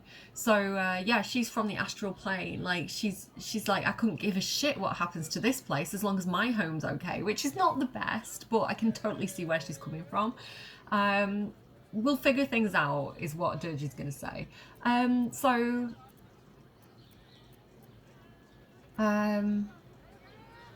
I think of these options, like these both sound like regretful or like he's doubting what he's done. He's not doubting, he's sticking with his choice, he's got a plan. So he's going to say, now we just need to get back into the astral prison. The Emperor can't shut us out forever. The closer the Elder Brain, the closer we come to facing Orpheus in his own prison.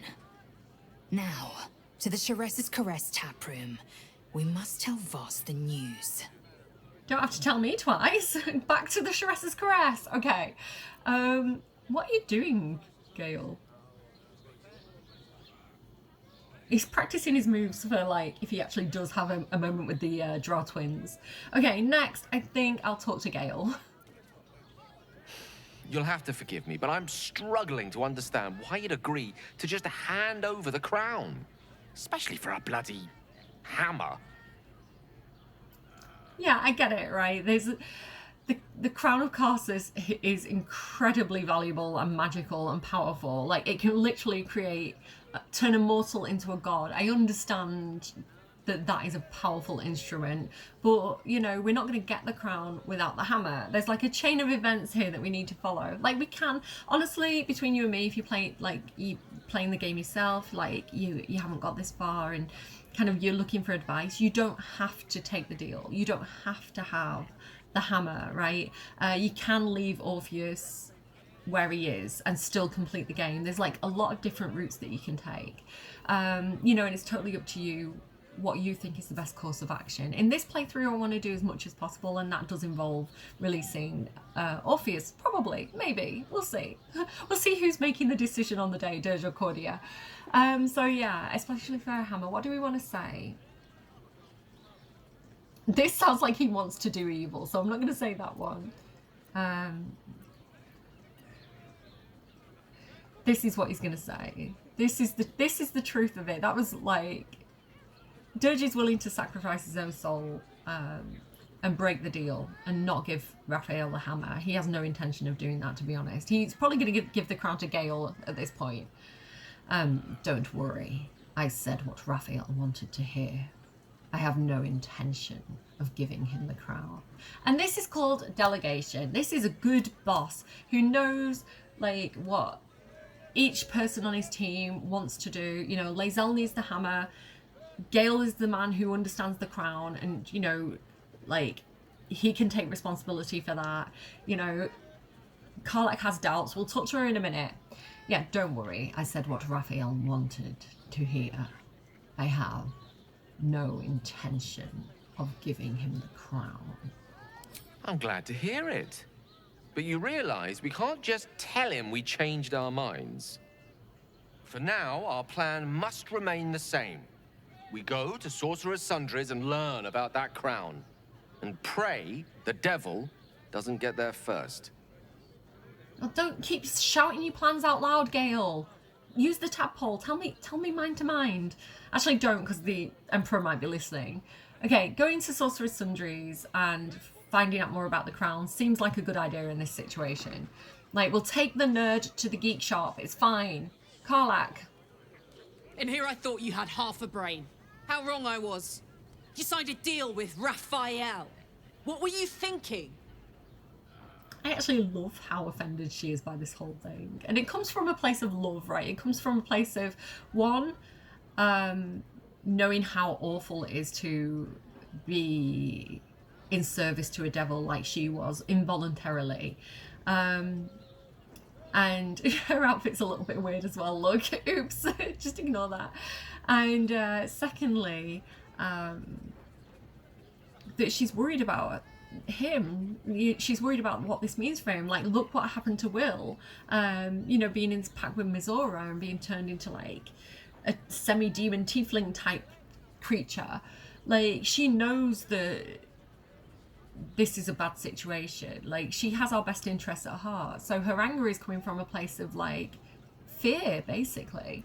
We do have a warlock option, again, because we're a warlock too. Withers. We're not going to be mean to her. We're not like, go and cry about it somewhere else. I feel like this is probably the best one for him to say. We need this hammer. I did what I had to do. 'Cause why would a devil ever lie to you? It's just like, oh, give me strength. It's such a parent move. Okay.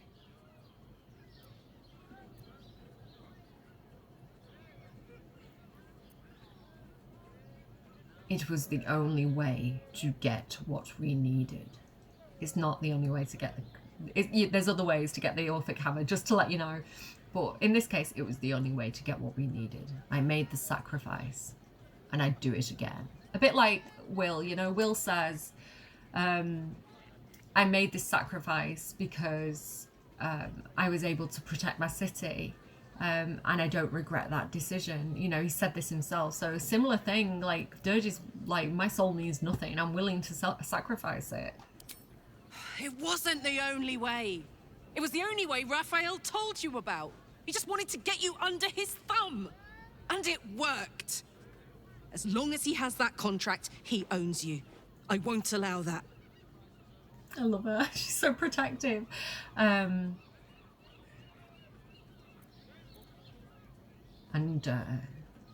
what do you propose to do about it? We're getting that contract back. You heard him, right? It's in his god's awful House of Hope. We need to find a way in. I swore I'd never return to the Hells. But for your soul, I'll make an exception. Just this once. We need to find a Diabolist. If we can find one worth their salt, they should be able to get us into that devil's lair. I'm getting in, getting your contract, and then I'm never setting foot in the Hells again. Oh, for her to do that, you know, she's such a legend. I love Karlach so much. I have tears in my eyes. She's like, for your soul, I'm willing to go back into the place where I was abused, tortured, miserable, fighting to survive every second I was there. Like, you know, to have to go back to a place like that when you've escaped it, like that's what kind of person Karlach is. She's the best companion, probably. Debatably, but like, of all the companions, like, I feel like Karlach has your back the most. Okay. We need to go and talk to Voss. That's what I'm doing next. Just having a moment. Just having a cry because Karlach's such a good friend. Okay. And we need to talk to Carilla as well, because Carilla can tell us, like, how to get into the House of Hope, right? So, hang on. Ugh, weird angles. Do better. I just zoomed in on Karlach's butt coming down that ladder, and I'm not sad about it. Right. Voss, where are you? Where are you hiding? I'm going to have to stop and restart as well, just briefly, because I've gone over my 40-minute count. So, sorry if my audio's been a bit off for the past couple of minutes. Okay. It's interesting there's so many ways in and out of this place. You know, somebody like comes in and you don't want to be seen in there, you can kind of like nip out of a different door. Or like sneak in the back way and not let anyone see you arriving, that sort of thing. Here he is. Hi. I thought he said he was going to be in the tap room. Is this a tap room? I don't think so. I lived in a pub and I wouldn't say this was a tap room. Anyway. Voss. Voss, friend to the comet. Lae'zel of Kalir, warrior of warriors. Tell me you took the devil's deal. Tell me you will free Gith's heir. Again, I didn't get this on my first playthrough. I don't know what happened to Voss, but he wasn't there.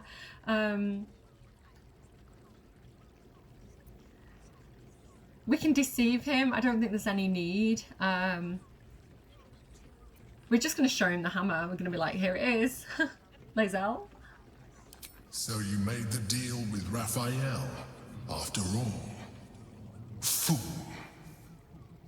The Prince of the Comet is not dead. The Prince of the Comet will come again. The Prince of the Comet will liberate us from the Lich Queen's tyranny. Can it be? Will the mighty Prince Orpheus soon illuminate the astral plane?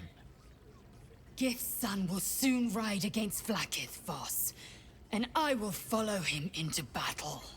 And you will wield the greatest gift Mother Gith ever granted her dauntless children. A silver sword. I will carry it for the honor of Gith, the great liberator, and her unforgotten son. Istik, now that you have the hammer, you must find a way to enter the astral prism. Once inside, smash Orpheus's bonds. His cry will shake the plains, and I will fly to your aid. The Prince of the Comet will sear the heavens again. Let the Lich Queen tremble. Think again. I will not permit your entry. We're in a bit of a catch-22 now. Okay, what I want to say right now. So, one, imagine how that would feel to be Lae'zel or Voss in this moment. It would be like, say you were very, very religious and you believed in Jesus, but Jesus was actually like right there and trapped and like needed you to rescue him. Like, and then you get the thing that's gonna like let you rescue him and set him free, and he's the hope for your people. Imagine what that would be like. You can totally see like how much this means to them. The Emperor, now he's the one who gets us inside there. He always kind of like sucks us in, but we have entered in the past when he wasn't focusing. Do you remember like last time we were in there and he was kind of like, how did you get in here? And it's because he'd like lost his focus and let his mind wander, so he could get back in. Obviously he's going to be on his guard a little bit more now. But another thing about the Emperor here as well is like, why is he so unwilling to cooperate with us? Like, why can't he be like, yeah, we should free Orpheus? Like, as long as we all cooperate and he continues to help us, then that's going to be great. I do understand that he doesn't trust Orpheus to do that. You know, he's the one who trapped Orpheus in there, I think. So, you know, the likelihood that Orpheus is going to turn on him, you know, you can totally understand why he's like, no, we cannot release him. But still, like, I don't know. I think there's like ways of everybody being able to cooperate. And so the Emperor is just basically keeping him imprisoned because it gives him power, which isn't a good thing. So I don't know. Anyway, on my first playthrough, I was like, is there any way I can convince you? Was it my first playthrough? I think it was my second playthrough, where I was still trying to keep him on side. Dirge is going to ignore him as though he's not in his brain. He doesn't like that he's whispering all these things to undermine him. Like, he's pissed off with him. He's going to ignore him. Questions, Istik? You seem to be lost in thought. Getting into the astral prism will be complicated. Yes, but you will meet this challenge, as you've met so many others.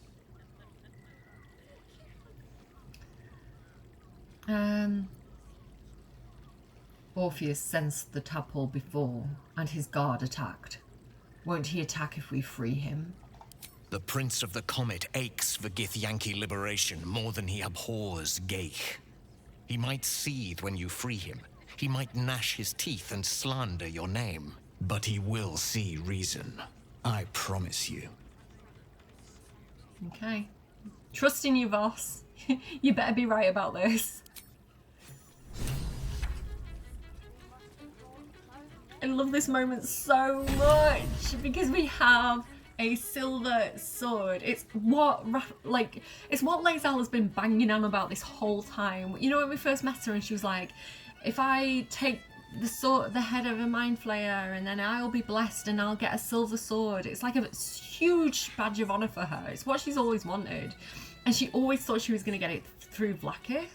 And now she's here, like, you know, genuinely being honored and genuinely being deserving of this great weapon, which is such an accomplishment for her. So I always love getting this for her. I'm like, I don't know, it just feels so destined for her. Okay, except, and obviously we need to give this to Lae'zel. Nobody else is deserving to wield this sword. So here we go. She does have a really good sword, actually, the Soulbreaker Greatsword, which I think we got from the Githyanki Crash.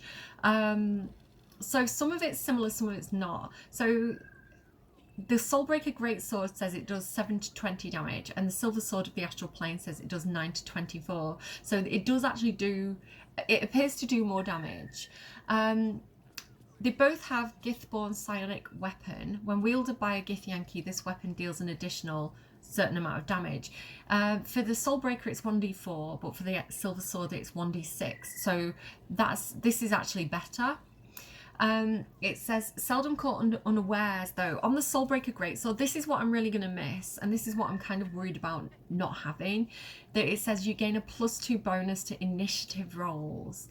And the Astral Plane weapon doesn't have that, so that's really sad to me that we're going to lose that bonus to initiative. Hopefully we can get that back in different ways. Maybe I can give her like the alert feat or something like that if I haven't already. I like dancing, she's cheered up. But the Silver Sword does have Githborn Psionic Resistance, a Githyanki. This is why it makes sense to have Lae'zel hold it, unless you're playing as a Githyanki. A Githyanki holding this weapon has advantage on Intelligence, Wisdom, and Charisma saving throws. So 3 things there. Resistant to psychic damage and cannot be charmed. Now, Illithid, this is perfect for fighting Illithids because they do a lot of psychic damage and they do a lot of like control spells in terms of like charm spells. So yeah, it is a really decent sword. It says the fervour with which the Githyanki express devotion to their queen is admirable to some, disquieting to others. When confronted by the fallibility of the divine, since no one is wholly perfect, who knows what reactions such folk may... what does that say?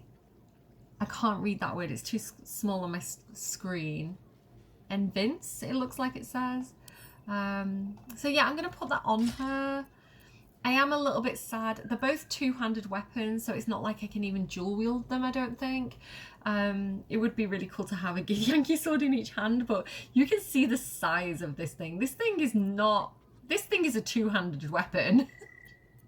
It's like as big as she is. It's enormous. So yeah, really, really nice for her to have that. And she wants to talk again. I can understand why. This was like a really big moment for her. Never mind. Since I was old enough to hold a blade, I've dreamt of wielding a silver sword. The swords cleave both meat and mind, body and brain. To swing one, mesmerizing. To be slain by one, agonizing. Everyone I bleed with the sword will be my tribute to Prince Orpheus. Okay. So we have a history check.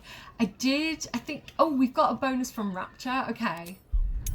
Did I? I did. I remembered to do it. So when I was prepping for this episode, I had Shadowheart give him Fox's Cunning, which again, like, is until long rest. So I did prepare for this.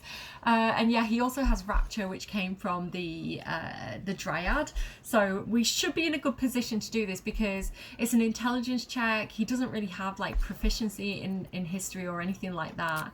I don't want to use my elixir of human versatility at this point. It's a really high DC, so having Rapture and Fox's Cunning to give advantage is definitely very helpful. I think we actually already had advantage, to be fair, but I did consider giving him the crown. Maybe I should have done. I don't know if we're going to get this. You're going to have to give me guidance at home because that's not an option here.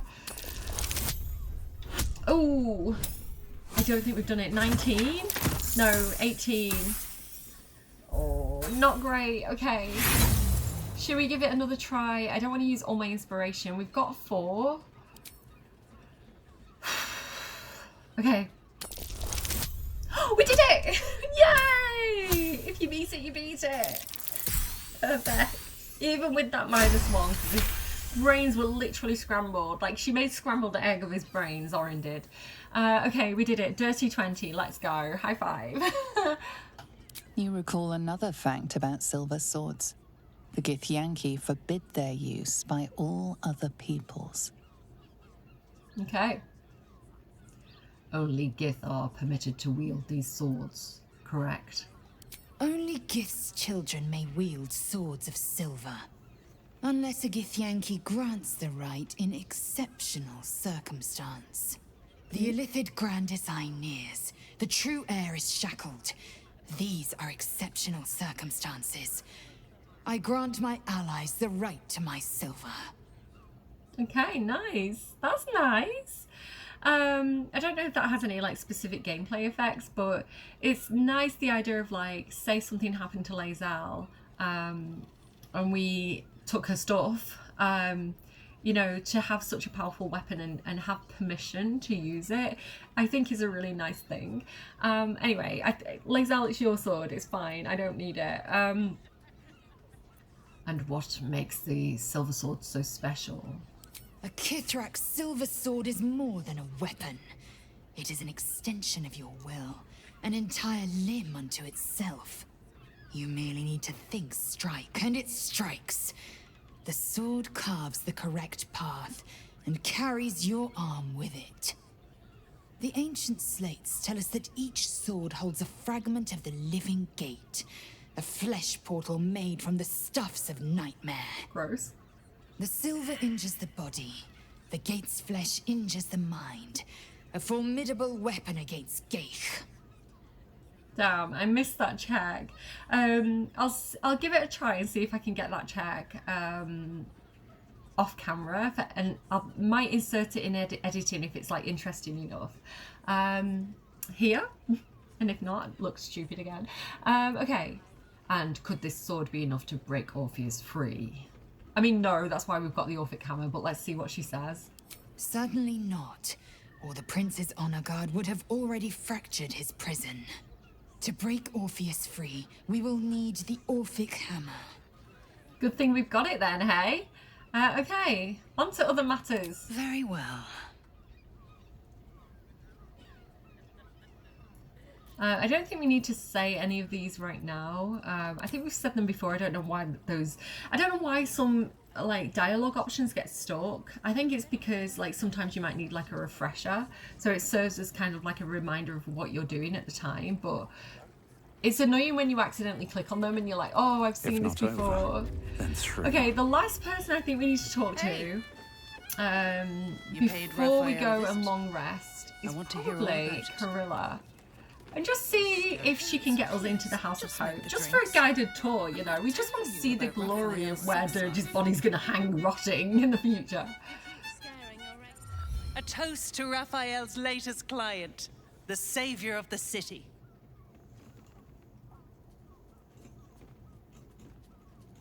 There we go. I've got nothing in it, but... Okay.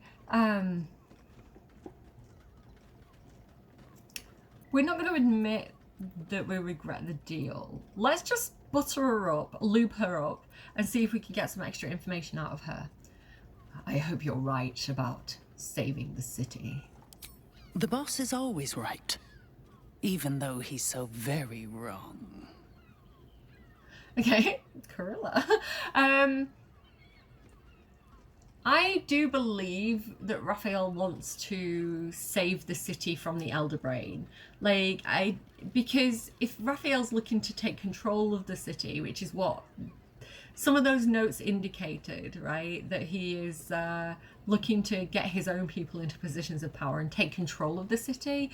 It doesn't do any good for him if the city's been destroyed. So, you know, he doesn't want to be ruling over mind flayers, right? So maybe he does, I don't know. So I do believe that he does genuinely want to see the city survive this. You're very enthusiastic. You really like working for Raphael? More than anything.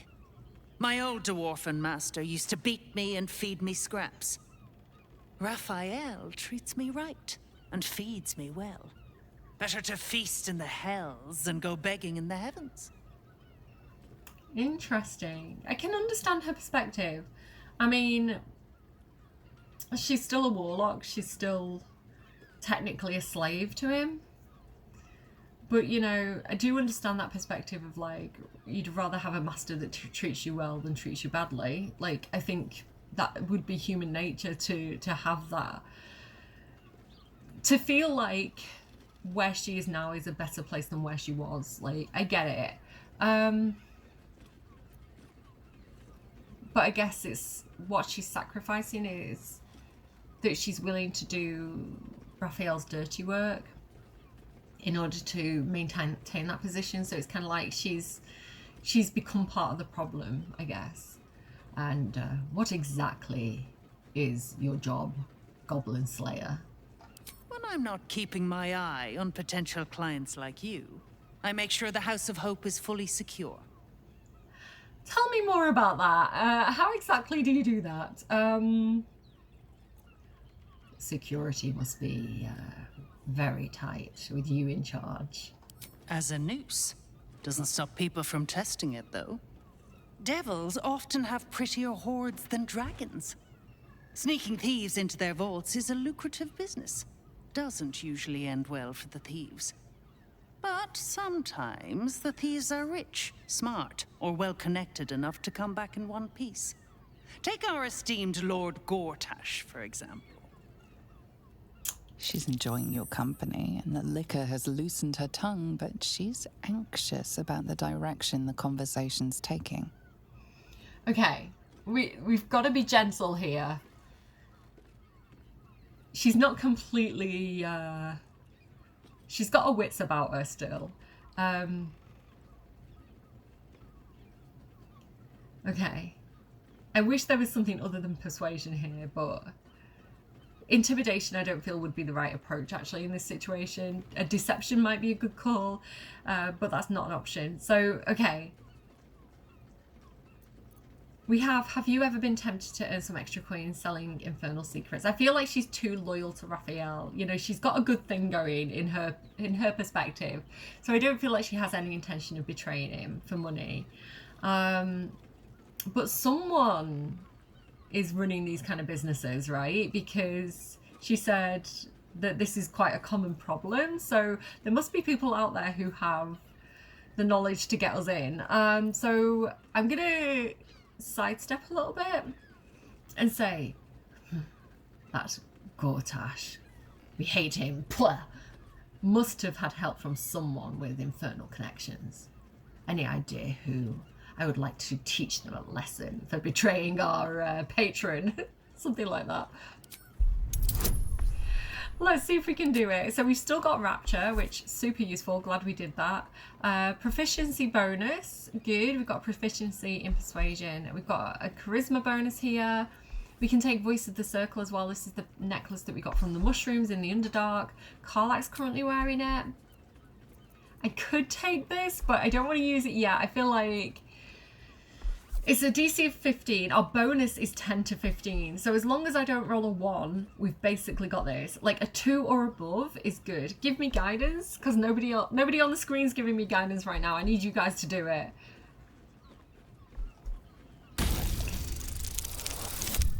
We've got it. Easy peasy. Almost a 30, I think. Yeah, 27. Why were we worried? Why were we worried? That's a tongue twister. I'm sure there's lots of tongues that get twisted in this place. Sorry. Yeah. A diabolist with a loose sense of duty and a hunger to be richer than Mammon. I almost wish he'd asked me. I'd have told him to stick his gauntlet where the sun don't shine and wiped that smug little grin off his face. Conversation's over. I've got to sober up and get back to work. She has like a gold tongue, I think, which is interesting. I want to give it a good Okay. Well then. Is that the Voice of the Circle? It is. Good to know. So there's a diabolist. So we now have deal with the devil. We can escape the deal or fulfill the deal, which means that we have to get into the hells. We talked to Carilla and learned of a way into the House of Hope. It seems there's a diabolist somewhere in Baldur's Gate who knows how to get in, so we'll have to track them down. We can fulfill the deal. in my first playthrough, I willingly signed over my soul to Raphael. I was kind of like, okay, teamwork. And I love when Carla does a little dance. And then I realised we could go to the House of Hope, and this was how you destroy the contract and kind of like all that stuff. And I was like, I'm not destroying the contract, but I want to go down there and have a look. I want to have a house tour of the House of Hope. So I just kind of went down there and wandered around. Yeah. In my second playthrough, I did what we're going to do in this playthrough. I feel like it's a better choice. Orb treating you, Gale. Oh, quite well, as a matter of fact. Since it was stabilized, it's been humming along nicely. Staying? I have noticed one adverse side effect. I seem to be losing hair in some unexpected places. I can only imagine. I'd probably break his nose. I'm going to have to check that out later in my own time. Because I don't know, right? You can look at their genitals. You can choose the genitals and things like that when you're creating a character. And some have hair and some don't. And now I'm curious. He's piqued my attention. I actually don't know. I don't think I've ever specifically looked. But now I will. Because I do need to, you know, really thoroughly investigate everything about this game. Anyway, I feel like we can probably safely go back to camp now. Because it's been quite a long video already. A lot has happened, I feel. We haven't done any fighting. But, hi Cordia. I feel like Dirge and Cordia need a hug. It's been a while since they had a little hug. Hugs Mod. Do the Shadow Heart hug on her.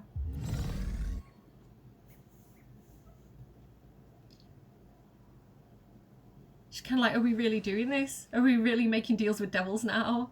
He's like, it's going to be okay. Trust me. I won't let Raphael take your soul. Like, this was my deal. Okay, I love that, like imagining what the conversations would be like between them. Let's see what everybody else thinks, because not everybody went down there. So, Jaheira, I need a quick word. what do you think about this whole situation? Watching gods. But I never thought I would be happy to see the city again. Much less to smell it. The Harper safe house I spoke of is on the bridge at Worm's Crossing. Danthelon's dancing axe. Good to know. I thought we were talking about Raphael, but apparently we're talking about the Harpers. We will investigate this. The plan is to investigate this in the next video, so it's probably a good thing she's talking about this now. It's like setting it up for us. Yeah, getting the Harpers on our side would definitely be a big win for us. They've got a lot of fingers in a lot of pies, right? What are you hoping to find there again? Information. The Chosen have a head start on us. I'd like to know what they've done with it. Her dress is a bit glitchy as well. I'll get everybody changed again in the next episode. We're done with the Cerberry's Caress for a little bit. So we'll get dressed up a little bit more formally, getting ready for that coronation, going into kind of like the Grand Hall and things like that. That's probably going to be 2 videos away. I reckon we're just going to kind of like check out the Harpers and things like that in the next video. We'll see where we end up. How are you faring without your Harpers? You think me lonely? In truth, I prefer travel in a small pack such as this. Unburdened by numbers, we're free to act rather than react. A little like the old days. With allies, every bit as peculiar. Give or take a few tadpoles.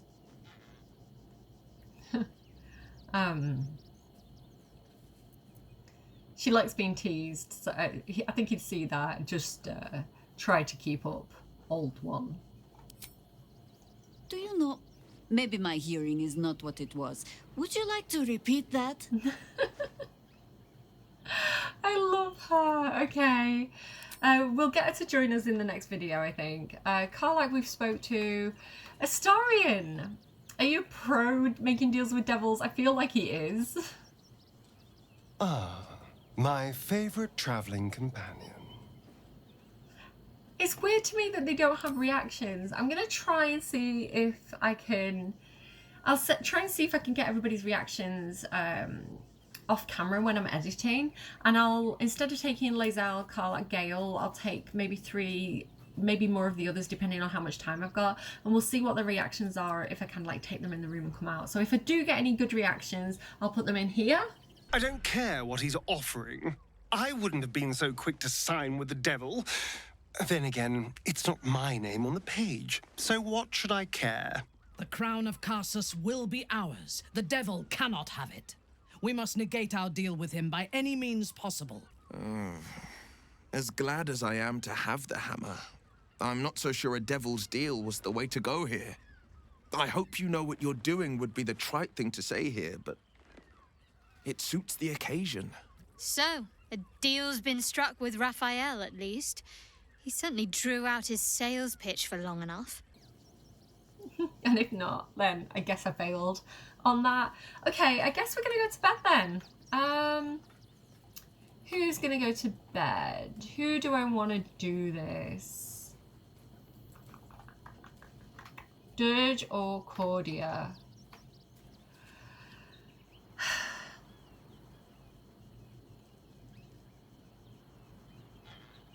I know what's gonna happen, and it kind of makes sense for each of them. So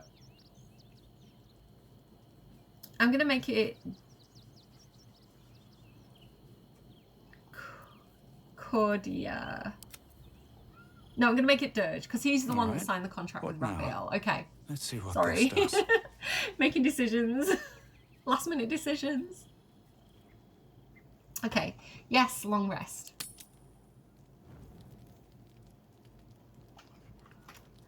Oh, hi. Hi there, Jurgir. Do you remember Jurgir? He was in the, not the House of Hope, the Gauntlet of Shar, and Raphael was outside and he was kind of like, there's somebody in there that I'd kind of like you to kill for me, and I think it was Jurgir. Jurgir and Raphael had a deal, and Jurgir was supposed to kill the last... every Dark Justiciar, but he'd failed to kill the very last one that was like disguising himself as a swarm of rats.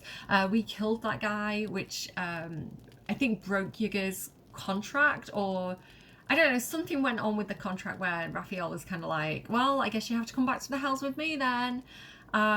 So I don't know why this guy's here. He's a warlord. He's not nice. He takes people's skulls and wheezes in them. But we'll see. He also was like, had that weird thing with the Displacer Beast where he was putting like succubus spittle on her meat and she was like in love with him, which is creepy as fuck. We freed her though. We did free Nessa. We told her about what was going on and she kind of, I think she kind of was like, right, I'm leaving him, I'm going. And we were like, good for you, girly. So I'm glad we solved that problem. But yeah, let's see why he's here. Dirge, do you want to handle this? Nice place you have here, little rabbit. Could use a few more trophies, perhaps. It was foolish of you to agree to a contract. That crown you signed away is too powerful to wind up with the likes of Raphael. Luckily, you have a way out. Find the contract, destroy it, and all's well. You need to get to the House of Hope, Raphael's abode. There's a Diabolist named Halsik in the lower city.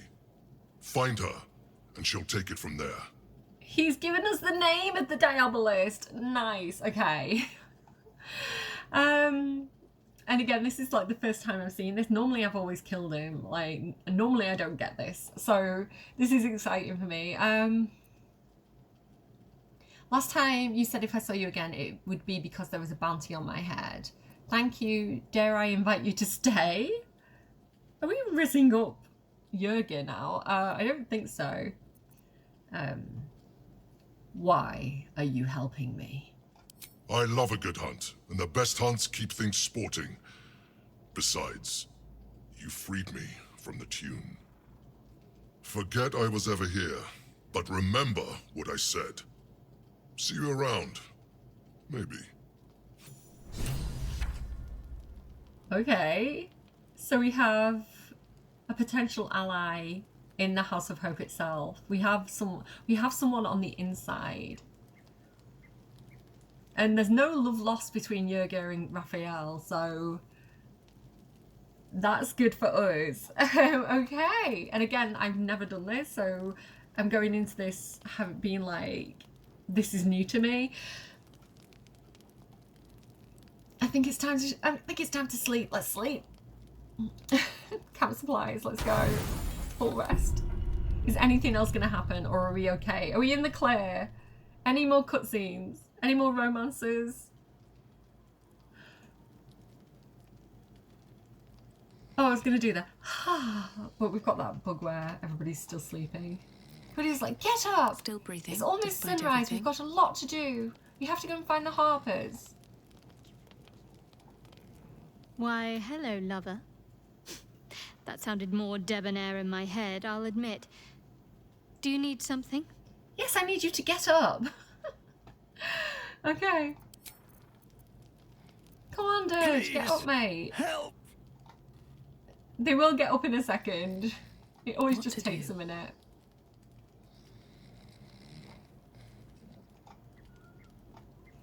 Okay, while they're doing whatever it is they're doing. Nobody's dreaming. I think it is just a random glitch. Thank you so much for joining me. I hope you've enjoyed this episode. They're awake! They're alive! Yeah, in the next video we're going to finish exploring this area. There's a couple of fun characters that we can chat to. We can also go and find the Harpers. And maybe try and make our way into Worm's Rock Fortress. I'm not quite sure how much we're going to do in that video. It kind of depends on how much time it takes when I do kind of a bit of a test run, because I don't like these videos to be like too long or too short, and I like everything to have like a beginning, middle and end. So yeah, I'll kind of figure that out, but the Harpers is the plan. And yeah, I will see you again soon, guys. Maybe we'll just kind of like stick our toe into Worm's Rock Fortress. Maybe we'll have a bit of a poke around. We'll see. I'm gonna go. Take care of your faces, and I will see you again soon. Bye, friends. Call me I'm about to go off like a weapon. Fuel to the top, got a filled up engine. In my thoughts, obsession, I will not stop, no, I'm never second guessing. I got a God complex, haters love to hate, but I never feel pressed. Got a lot on my plate, but I never get stressed. I'll take all the pressure like I'm acing this test. Oh! Tear it up like I'm Jason. I see the world like it's ready for the taking. I see this place like a game I'm playing. Straight to the bank to collect my payments. No negotiations, it's my way, I was born impatient. And like a damn Freemason, I'll run this nation. They call me